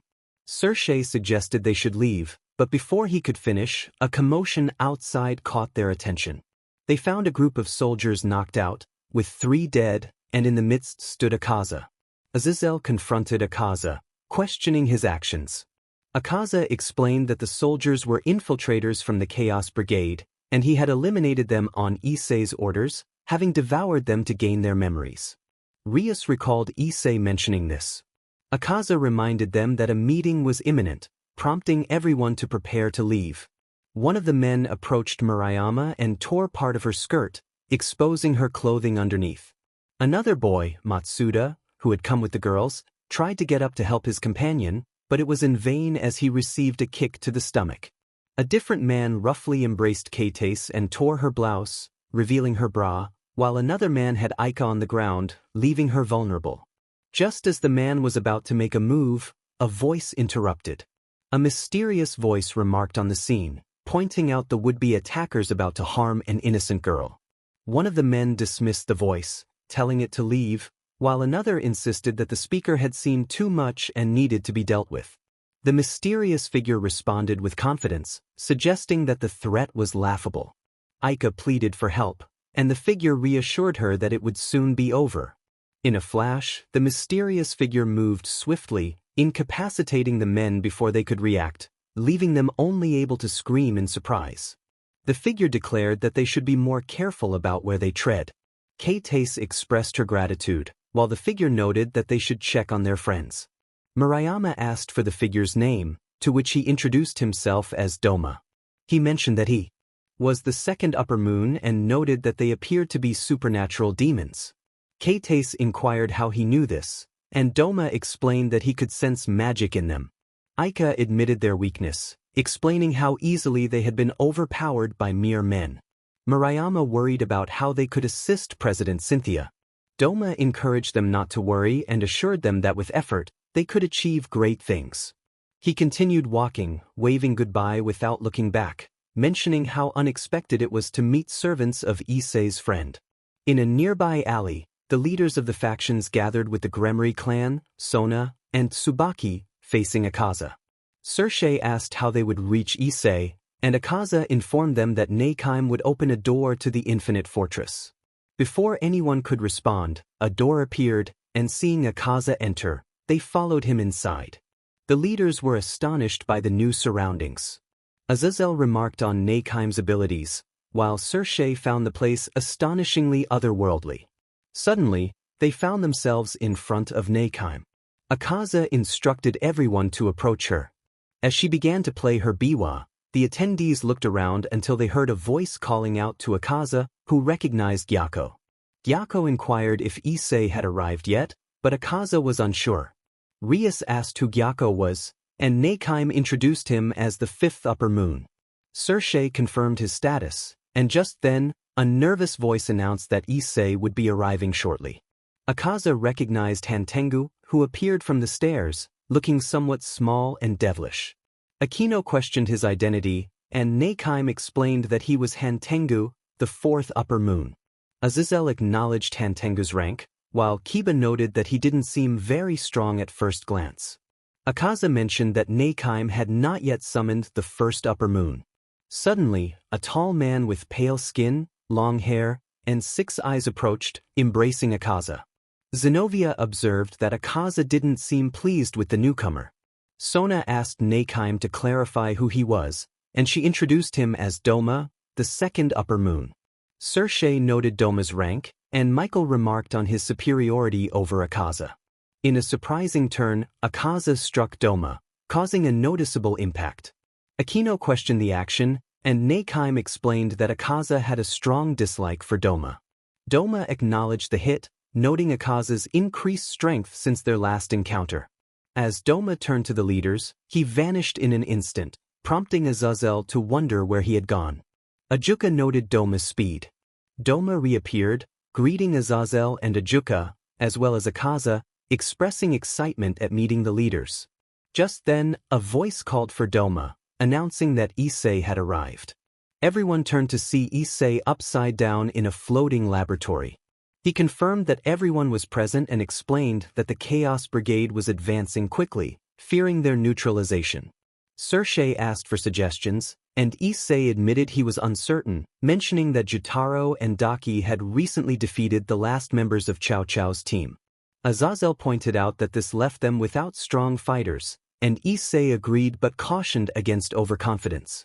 Michael concurred with Issei's assessment. Issei then revealed that he had requested Akaza to spare a girl who had been captured, intending to use her as a spy to keep track of his enemies. Rias questioned his reasoning, and Issei explained that he knew she would alert his brothers and Rizavim, making her useful for gathering information. He demonstrated this by creating a hologram showing the girl running into a castle and relaying what she had seen about the upper moons and the new demon king. However, when she mentioned Issei's name, monstrous arms emerged from her body, crushing her head. Rias was shocked by this turn of events, and Issei explained that it was a curse that caused anyone who spoke his name in exposed places to die immediately. The group processed this revelation, knowing it would not hinder their plans since they were aware of the Hyodo brothers and Rizavim's locations. Issei concluded the meeting, assigning a mission to Gyako and Hantengu, who acknowledged him. After the discussion, the leaders and the Gremri clan departed to address their new commitments. As the moons began to fade, Issei stepped out into the city, where a crow approached him, delivering a message about a meeting with the leader of the Brotherhood. Issei acknowledged the impending encounter. In another scene, the Hyodo brothers were preparing to leave, with several girls trailing behind Jenny, who was their battle companion, as they activated a magic circle. The scene shifted to Issei walking calmly toward a house, where a man stood at the door, the leader of the Brotherhood. The leader welcomed Issei, noting that even in his past life, nothing had changed between them. Issei inquired about the reason for the meeting, to which the leader explained that the Chaos Brigade had been causing disturbances in the world.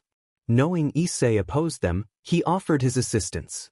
Issei remarked on the alliance between demons and hunters, and the leader confirmed that together they could defeat the organization. Issei, feeling he had nothing to lose, agreed, and the leader expressed his satisfaction at Issei's growth. Issei then asked about his mother and brother's presence in this world. The leader revealed that they were attacked when his sister was just a few months old, and soldiers from a man named Rias were responsible. However, someone had saved them before any harm could come to them. Before Issei could press for details, a familiar voice interrupted, claiming to be the one who saved them.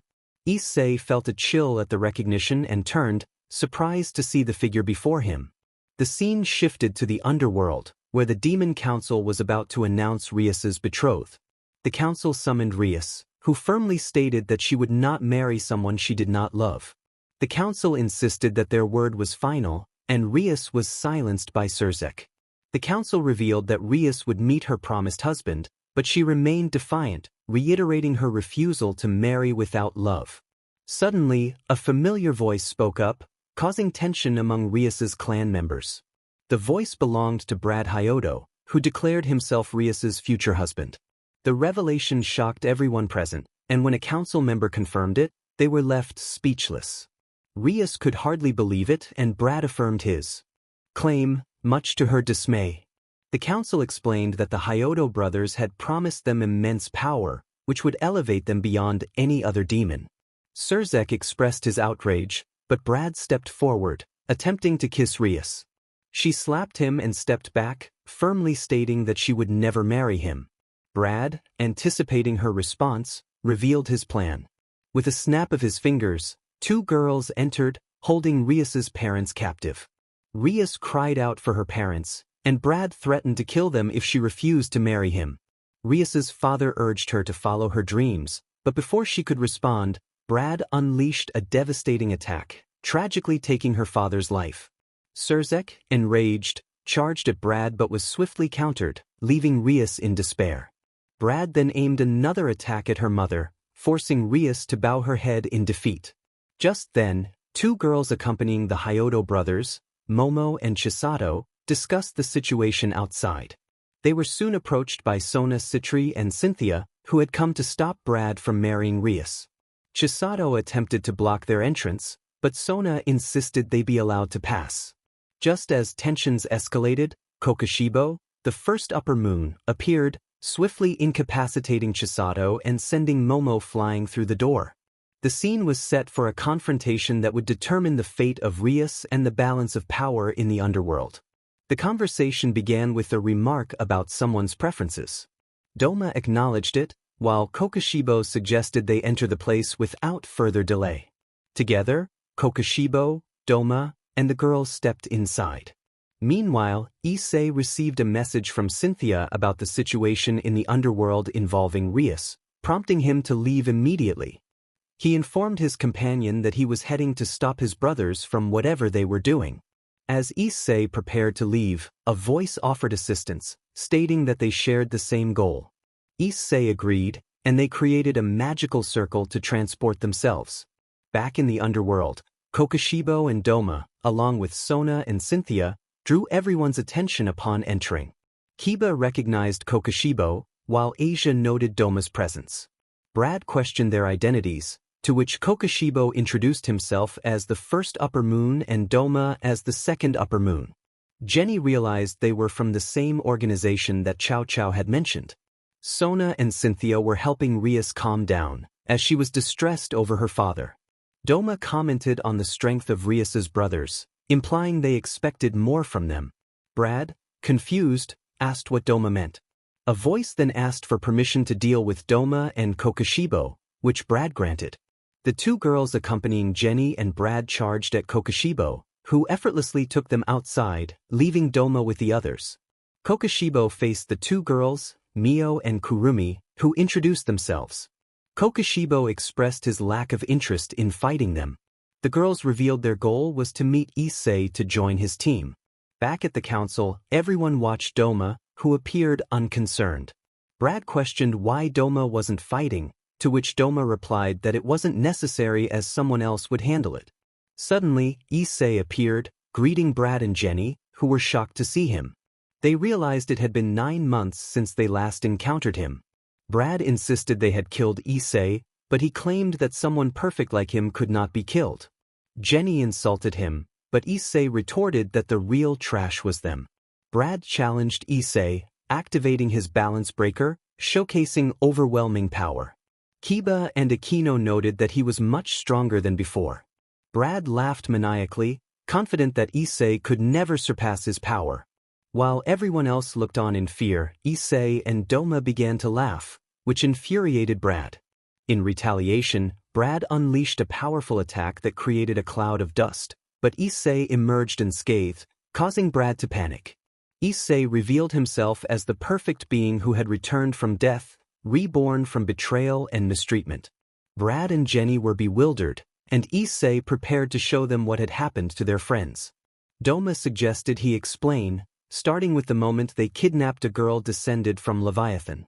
A flashback revealed the chaos at Kuoh Academy, where Doma had entered and swiftly incapacitated a girl, taking her away without a word. Back in the present, Issei recalled the incident, and Graphia confirmed that Doma was responsible.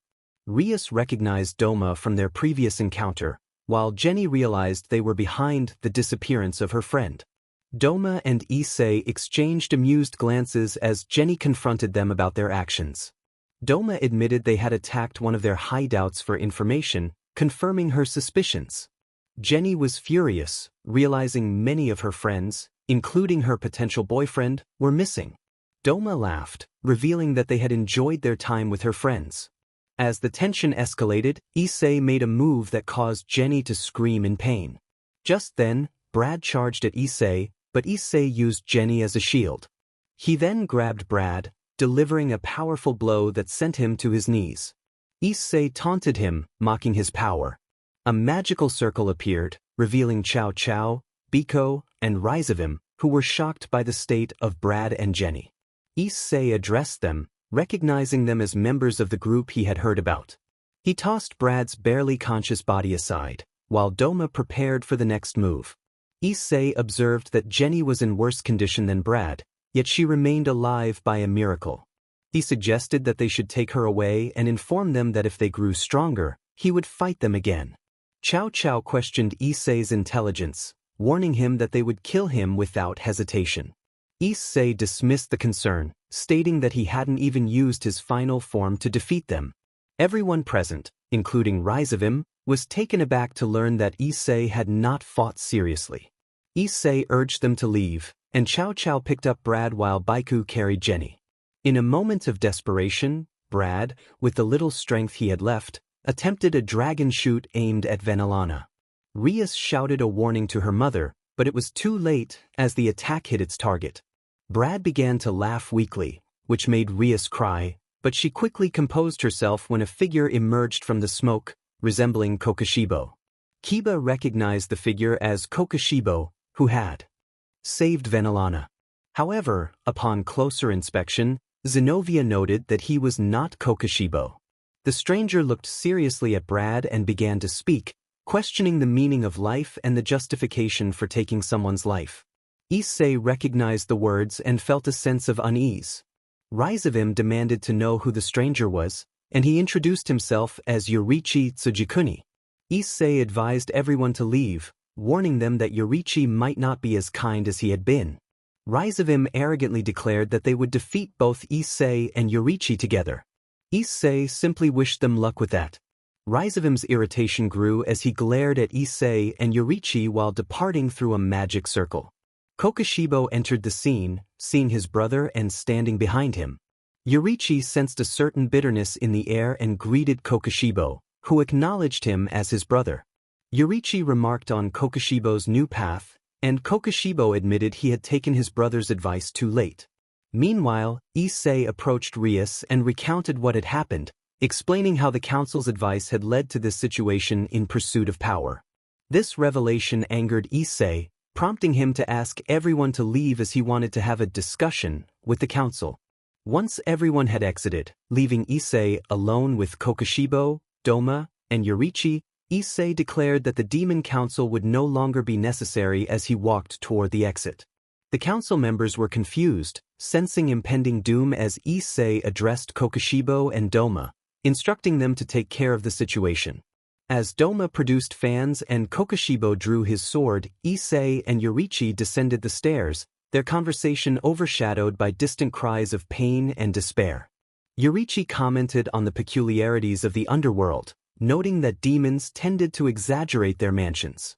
Issei agreed, mentioning that they had yet to see those of the Gremri or Bale families, and Yorichi anticipated seeing them soon. After Issei dealt with his brothers and left Kokushibo and Doma to handle the demon council, he and Yorichi returned to the human world, specifically to the Hunters Guild.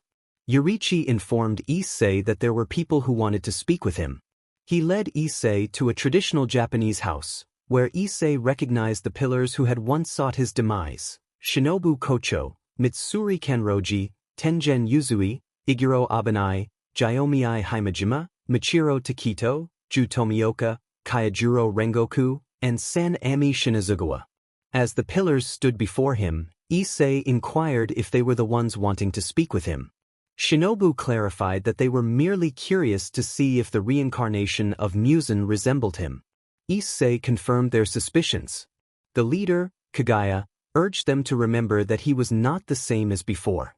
Issei asked Kagaya what he needed, and Kagaya explained that while he had no requests, the others wished to see him. At that moment, a young woman appeared beside Kagaya, revealing herself to be Issei's mother. She rushed to embrace him, and he reciprocated the hug. A little girl around 6 years old approached them. Issei's mother introduced her as Lilia, Issei's younger sister. Upon learning this, Lilia hugged Issei, who returned the gesture. After their embrace, Issei's mother suggested that Lilia go play while she spoke with Issei, to which Lilia agreed. Once Lilia had left to play with the pillars, Issei and his mother entered the house. She acknowledged that he had many questions and promised to answer them. Issei asked why she had abandoned them. She explained that she had been scared. When he pressed for details, she recounted a moment when their father had an encounter with supernatural beings, witnessing a clan eliminate a renegade demon. Afterward, he found a chess piece, which Issei recognized as a king. His mother revealed that their father had become obsessed with that piece and the supernatural world, wanting his children to possess abilities like those beings. He sought a way to extract power from the piece to use on Issei and his siblings, but something in Issei's blood had prevented him from continuing the experiments. Issei realized it must have been Muzan's demon blood. However, his siblings had managed to gain some magic from it, though it was not comparable to that of a demon. Issei speculated that this was due to the sacred gear they possessed. Issei's mother revealed that his father had longed for the perfect child. One night, while Issei was asleep, his father entered the room and implanted a chess piece within him. After that, he violated Issei, resulting in a PRDNCY. Before Issei even realized she was expecting, she decided to leave and encountered a woman who supported her throughout her PRDNCY. Issei asked who that woman was, and his mother explained that her name was Yuda, the wife of Yorichi. Issei was surprised to learn that Yuda was Yorichi's wife. His mother continued, saying that when Issei's sister was born, she noticed something different about her, fulfilling their father's plans. Issei looked over at Lilia, who was playing with Rengoku and Mitsuri, and realized that she was a hybrid, half human and half demon. His mother warned him that his siblings had joined Rizavim, and it was likely they would come looking for Lilia. Issei reassured her that he had recently incapacitated Brad and Jenny, so he doubted they would come, especially with Yorichi around. His mother acknowledged that she understood and mentioned that Issei's blood was special. Issei confirmed this and noted that he needed to experiment with his blood and Lilia's. He felt it was necessary to ensure that supernatural beings like them would not lose in a future battle against the Chaos Brigade. His mother understood and mentioned that he would need a sample of Lilia's blood to study and combine it with his own. She stood up and retrieved a vial of blood from a drawer, explaining that she had taken it from Lilia while she slept. Issei expressed his gratitude. At that moment, Shinobu and Iguro arrived. His mother informed them that something was happening. Iguro explained that their master had sent them to deliver something to Issei. Shinobu pulled out a wrapped item from a bag and revealed a flower. Issei recognized it as the blue spider lily. His mother asked if he knew the flower, and Issei explained that his reincarnation, Muzan, had searched for it throughout his life but never found it. His mother inquired about its significance, and Issei explained that Muzan sought it to become immune to sunlight, which could kill him. Afterward, Issei took the flower and Lilia's vial of blood before saying goodbye to everyone. Time passed, and Issei found himself walking peacefully until he reached the outskirts of what was once his school, Kuoh Academy. He paused to reflect on his student days, recalling how he had once been called the perverted beast. Suddenly, he heard a familiar voice behind him. Turning around, he saw Rias. She asked what he was doing there alone, and Issei replied that he had come out for some fresh air. Rias explained that she worked as a teacher at the academy and had just finished her shift. Issei understood but thought she would be with Rias, as part of her entourage. Rias informed him that Rias was in the underworld for her father's funeral, which was why she hadn't attended classes. Issei nodded in understanding, and Rias suggested they take a walk together. Issei agreed, and they strolled while chatting. Rias asked if Issei planned to marry Rias, prompting him to question why she was asking. She explained that she saw Rias was very determined to be with him and thought he might feel the same way. Issei admitted that, to be honest, he wasn't interested in a relationship yet. Rias understood but noted that he didn't seem opposed to starting one. She then asked if he liked his assistant, Neika. Issei quickly dismissed the idea, saying that Neikime was interested in Kokushibo. Rias was taken aback by his response.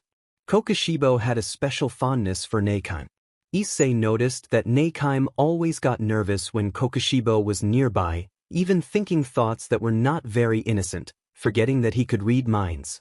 Rias was surprised by this revelation. Issei explained that it was to be expected. Rias decided it was time to leave, but before he did, he asked Issei if he would like to go out later. Issei was taken aback, as he didn't think Rias would suggest that. Rias seemed to know Issei could read minds, which made him blush and feel nervous. Issei reassured him that he would go on a date, and Rias agreed, saying they would see each other later. As Rias left, Issei began to walk but felt someone following him. He called out for Mio and Kurumi, who emerged from their hiding spot. Mio asked how he knew they were there, and Issei explained that he could read minds from a distance. Kurumi commented on his curious abilities, and Issei inquired about their intentions. Mio expressed their desire to join his side, revealing that they realized Brad was using them and might try to take their powers in the future. They thought it would be better to ally with Issei to seek revenge. Issei considered their proposal and agreed, stating that more help would be beneficial. Mio thanked him and promised to do her best, while Kurumi echoed her sentiment. Issei reminded them to call him by his name, and they set off to the infinite dimensional fortress, as he had something to attend to. Mio asked if he was going to the funeral of the Gremory girl's father, and Issei acknowledged that he could stop by for a moment. After a brief conversation, the three of them used a magic circle to travel to the fortress. In the infinite dimensional fortress, Issei was studying the blood of his younger sister and himself, along with the blue spider lily. After 10 hours of experimentation, he successfully made their blood compatible. He prepared to inject it into himself, allowing him to become more invisible and integrate supernatural elements into himself. Meanwhile, Rias arrived to discuss their date. Issei agreed to meet the next day. Shortly after, Akaza entered with valuable information, revealing that they had located one of Issei's bases. Issei instructed Akaza to proceed as planned, but he was visibly displeased. Akaza sensed Issei's confusion and unease, which only intensified as Issei expressed his desire to eliminate their enemies and extract every last drop of blood from them. Akaza, feeling the pressure, left hurriedly. Issei then captured a member of the Chaos Brigade for an experiment to test immunity to their blood. After 2 hours, the experiment on immortality proved successful. The next day, Issei waited outside the academy for Rias, who apologized for making him wait. They went to eat, and Issei's demonic appetite nearly emptied the restaurant. Afterward, they enjoyed ice cream and returned to Issei's old home, where Rias expressed her hope to repeat the experience. Issei agreed and they said their goodbyes. Meanwhile, Yurichi spoke with his brother Michikatsu, who had returned as a demon. Yurichi expressed his intention to follow Issei's orders while also adhering to their master's commands. They shared an embrace, despite the tension from their past. In the underworld, the leaders gathered, with Rias still mourning her father's loss. Surzex called everyone together to discuss the Chaos Brigade, warning them to remain vigilant as Issei could pose a significant threat. Azazel revealed that Kokushibo had a twin brother, Michikatsu Tsujikuni, an ancient moon pillar. Surzex also wanted to discuss Issei's progress on creating the perfect demon. After the meeting, everyone departed. In the Infinite Fortress, Surzex entered a room with Nakheim, pondering the situation with Issei. Issei felt the urgency of his situation. He approached Surshei, expressing his need for assistance. Surshei listened attentively, asking what Issei required. Issei explained that he needed human DNA, specifically blood samples of all types. Surshei understood and mentioned that she knew a doctor at the Kuoh Hospital who could help. If Issei went and mentioned her name, the doctor would provide everything he needed. Grateful, Issei thanked her, but Surshei had to leave to deal with a renegade demon causing trouble. Issei offered to send one of his allies to assist her, but she declined, stating she had already sent Cynthia's entourage and needed them to grow stronger. Issei insisted on sending help, suggesting that one of his allies could also train Cynthia's team. Surshei was surprised but appreciative of Issei's offer, especially since Cynthia was a friend of his. With that, Surshei departed through a magical circle. In another scene, Kokushibo was running through a forest that connected to a small village and then a city. He noted the absence of any Chaos Brigade members in the village but caught a whiff of a repulsive odor coming from a nearby house. As he approached, he discovered a young girl, no more than 19, sitting on a sofa in poor condition. Kokushibo realized she was suffering from a paralysis-like illness. Entering the house, he found her unable to speak, but her eyes confirmed his suspicion. Determined to help, Kokushibo cut his wrist and let his blood flow into one of her wounds, initiating a transformation. Meanwhile, Issei was walking through the Kuoh Academy when he encountered Rias and Cynthia. They greeted him, and Issei explained that he was heading to the hospital with Search's help to obtain some necessary items. Cynthia had to leave for a mission with her entourage, and Rias asked what Issei needed from the hospital. He revealed he required blood samples for his research, and Rias speculated that he intended to mix them with his sister's blood. Issei confirmed this and asked if she could speak to Odin about obtaining Nordic blood samples, given her past as a Valkyrie. Rias agreed but warned that Odin might demand something in return. Issei reassured her he would discuss it with Daki. After their conversation, Issei bid farewell to Rias and headed directly to the Kuoh Hospital. Once inside, Issei navigated the bustling hallways, noting the number of patients. He witnessed a nurse rush into a room, prompting two boys to exchange worried glances. The nurse urged a young woman to hold on as doctors entered the room, and Issei felt a sense of foreboding about her condition. Continuing his journey, he arrived at a laboratory where the Dr. Surshei had mentioned awaited him. The doctor introduced himself as Dr. Patricio and handed Issei the blood samples he requested. Issei thanked him and inquired about the hellflower, having heard it was used in remedies. Dr. Patricio explained that while various flowers were utilized during the Sengoku PRD, he had not heard of that particular one. Issei mentioned seeing doctors and nurses attempting to revive a girl earlier and asked about her condition. The doctor revealed that she had an incurable illness but had recently stabilized and was scheduled for surgery the following day. After expressing his gratitude for the samples, Issei left the laboratory and walked through the hospital corridors toward the exit. Later that night, in a hospital room, a blonde girl sat writing a letter. She began her message, addressing Kusei Arima, reflecting on the strangeness of writing to someone who had just been with her moments before. "You are a terrible person. Trash, stubborn, foolish. The first time she saw him, she was 5 years old. It was at a school concert where she studied piano. It was amusing when the boy who went on stage clumsily fell into the chair, but as soon as he positioned himself in front of the grand piano and played the first note, she became my idol. The girl was gazing out the window at the stars that could be seen from there. Tears streamed down her face as she felt a deep fear of what might happen next. Suddenly, the window opened quickly, causing her to turn around. She noticed that it had opened by itself. At that moment, she sensed she was not alone and turned to see Issei standing in front of her. He looked at her with his intimidating red eyes. Issei spoke, saying he was there to offer her a better life. She questioned what he meant by a better life. He asked for her name, and she introduced herself as Kaori. Issei then proposed that if he could cure her illness and grant her eternal life, would she accept? Kaori was astonished and asked if he could truly save her. He assured her that he could, and if she became a demon, not only would her illness be cured, but she would also live forever. Kaori pondered the offer, thinking about the opportunity to perform alongside Arima. After a moment, she accepted his proposal, expressing her desire to play with Arima in his performance. Issei acknowledged her wish and moved closer, instructing her not to move. Kaori, feeling a bit scared, agreed. He assured her she would only feel a small prick, though he was not entirely truthful about it. Issei transformed Kaori into a demon to save her life. Now, he sat on the edge of the hospital rooftop, gazing at the stars and the city of Kuoh, illuminated by lights in the darkness. He remarked on how warm the night was. Kaori arrived and sat beside him, having finished packing her belongings. She asked him why he had saved her, to which he replied that he didn't need to know her well to recognize who needed saving. He explained that in her condition, she wouldn't have survived the operation, and he couldn't let someone with so much to live for die. Kaori fell silent, reflecting on his words. Issei continued, saying he needed trustworthy people and that knowing someone was worth the price of saving them. Kaori was surprised by his perspective.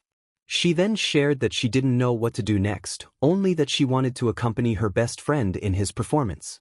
Issei teased her, suggesting she had feelings for the boy, which she denied, though she blushed in embarrassment.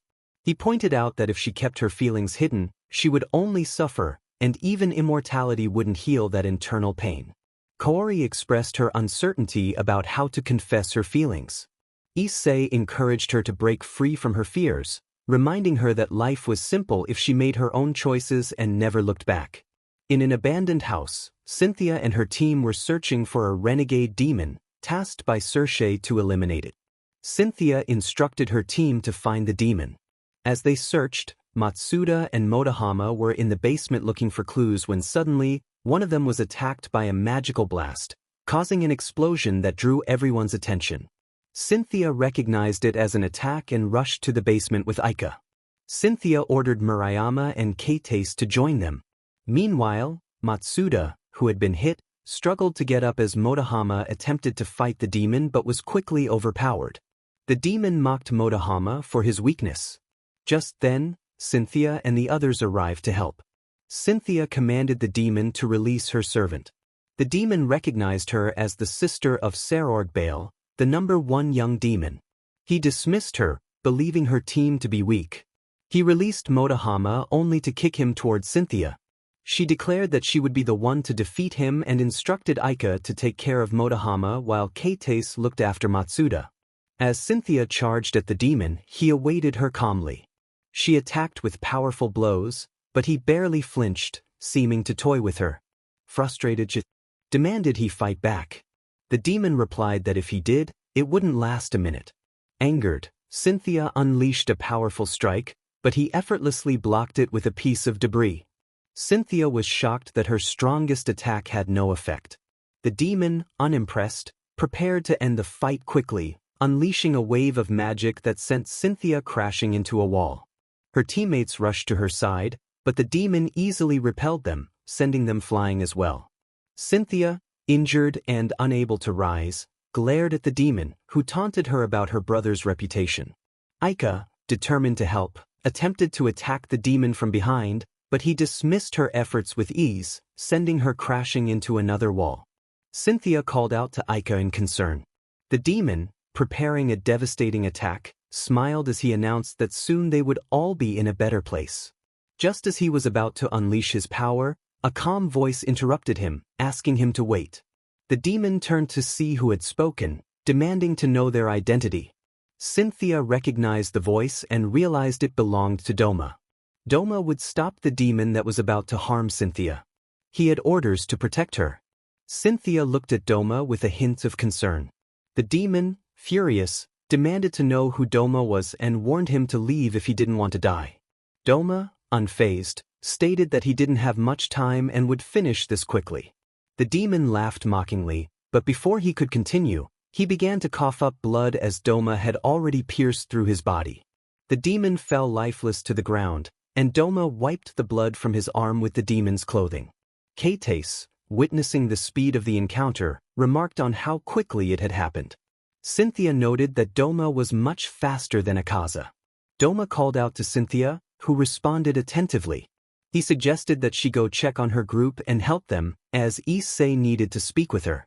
Cynthia agreed and stood up to assist her companions while Doma waited. In another scene, Kokushibo was seen sitting on a swing, pondering who had left a girl in such a state. As he swung gently, a girl approached him. He asked if she was feeling better. The girl, Annie, introduced herself and inquired about what had happened to her, expressing that she felt different. Kokushibo explained that he had given her some of his blood, which had turned her into a demon, granting her eternal life. Annie was shocked, asking if that meant she couldn't go out in the sun. Kokushibo reassured her that nothing like that would happen, wondering what kind of movie she watched.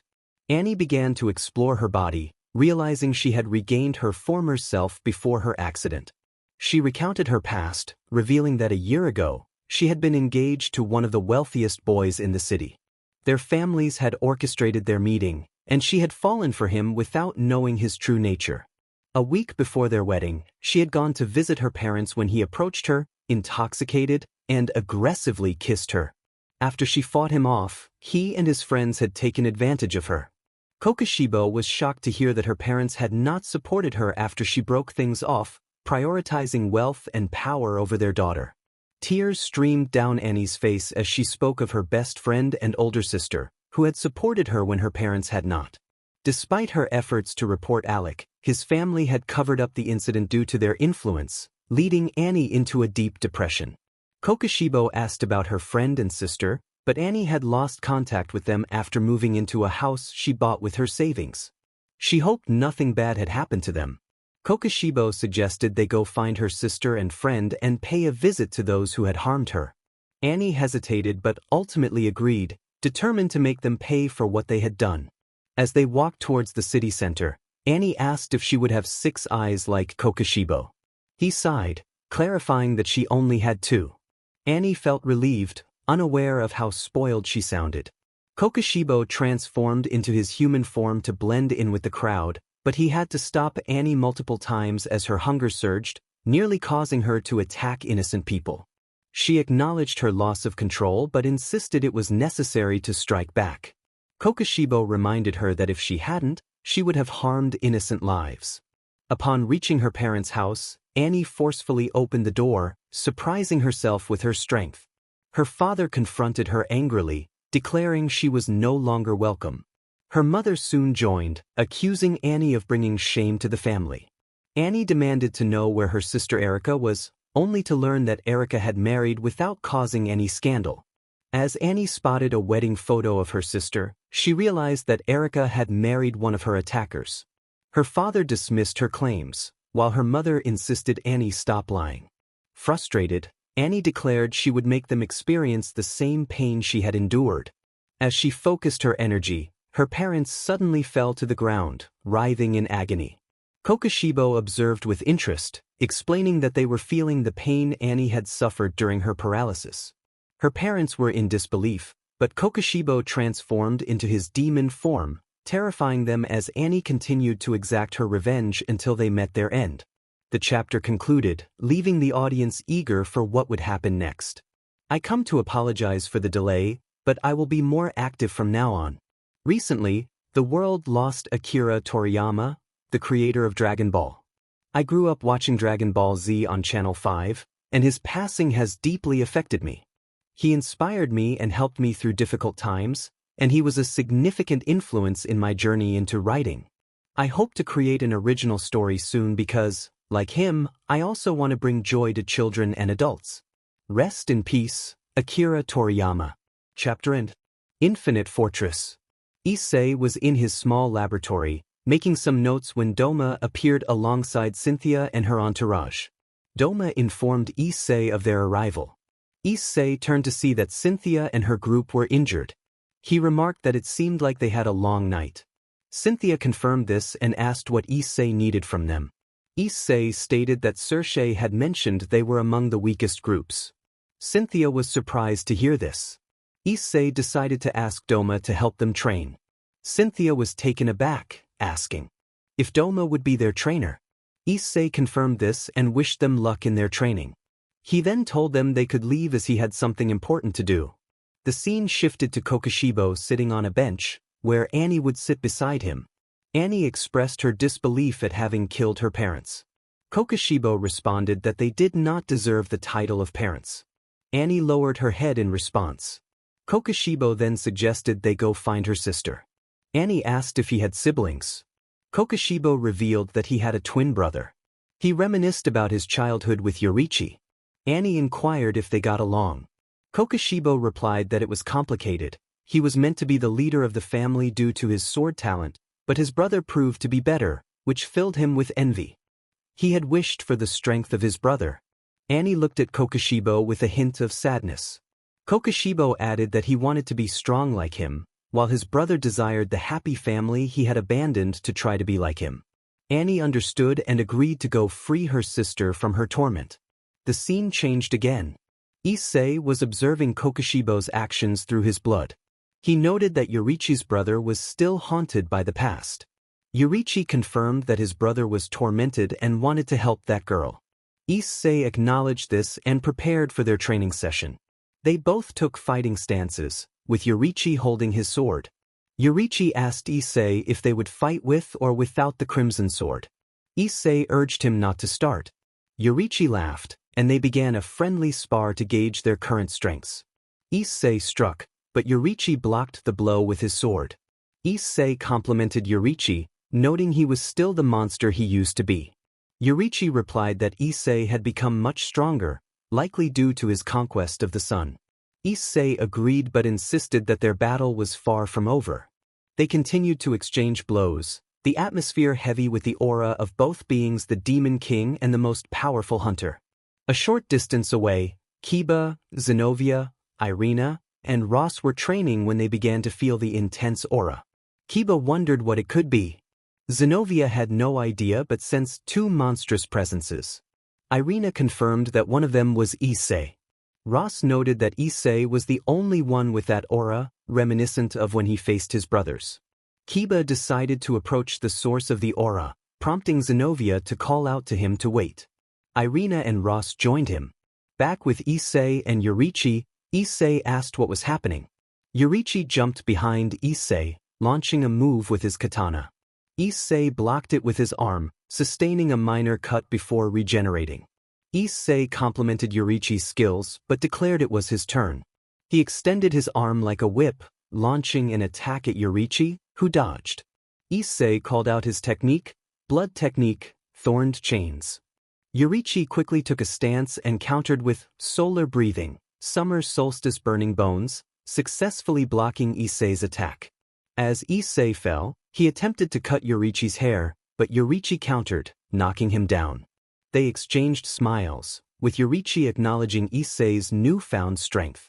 Issei expressed his anticipation for this moment.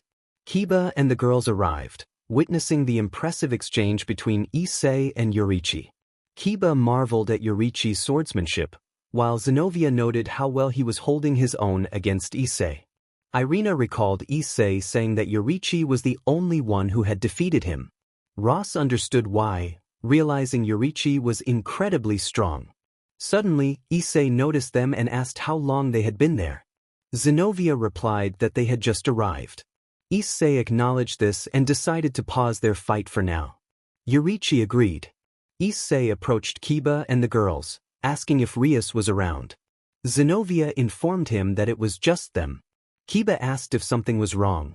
Issei reassured them that it was nothing and requested they tell Rias to meet him later, as he would help them with their training since the final battle was approaching. Irina confirmed they would be ready. Issei mentioned that Cynthia and her group were already training with Doma. Irina was surprised that Doma was training them. Issei confirmed it and added that someone he trusted would train them too, urging them to prepare. They all agreed. Issei then said he had to leave and would see them later. He walked away with Yorichi, reminding Ross that he hadn't forgotten about their date, causing her to blush and making Zenobia and Irina a bit jealous. Ross stammered in response, feeling embarrassed. Issei smiled as he exited through a door of the Infinite Fortress with Yorichi. Zenobia teased Ross about her date with Issei. Kiba joked about Ross being in love with Issei. Irina warned that they wouldn't let it be that easy. Ross remained flustered by their comments. Infinite Fortress. Yorichi asked if Issei was going to train those kids. Issei replied that he wasn't very good at it, as they were more skilled with swords, fists, and magic. Yorichi guessed that Issei would ask someone else to help. Issei confirmed that he had the right person in mind. Yorichi agreed. End of chapter.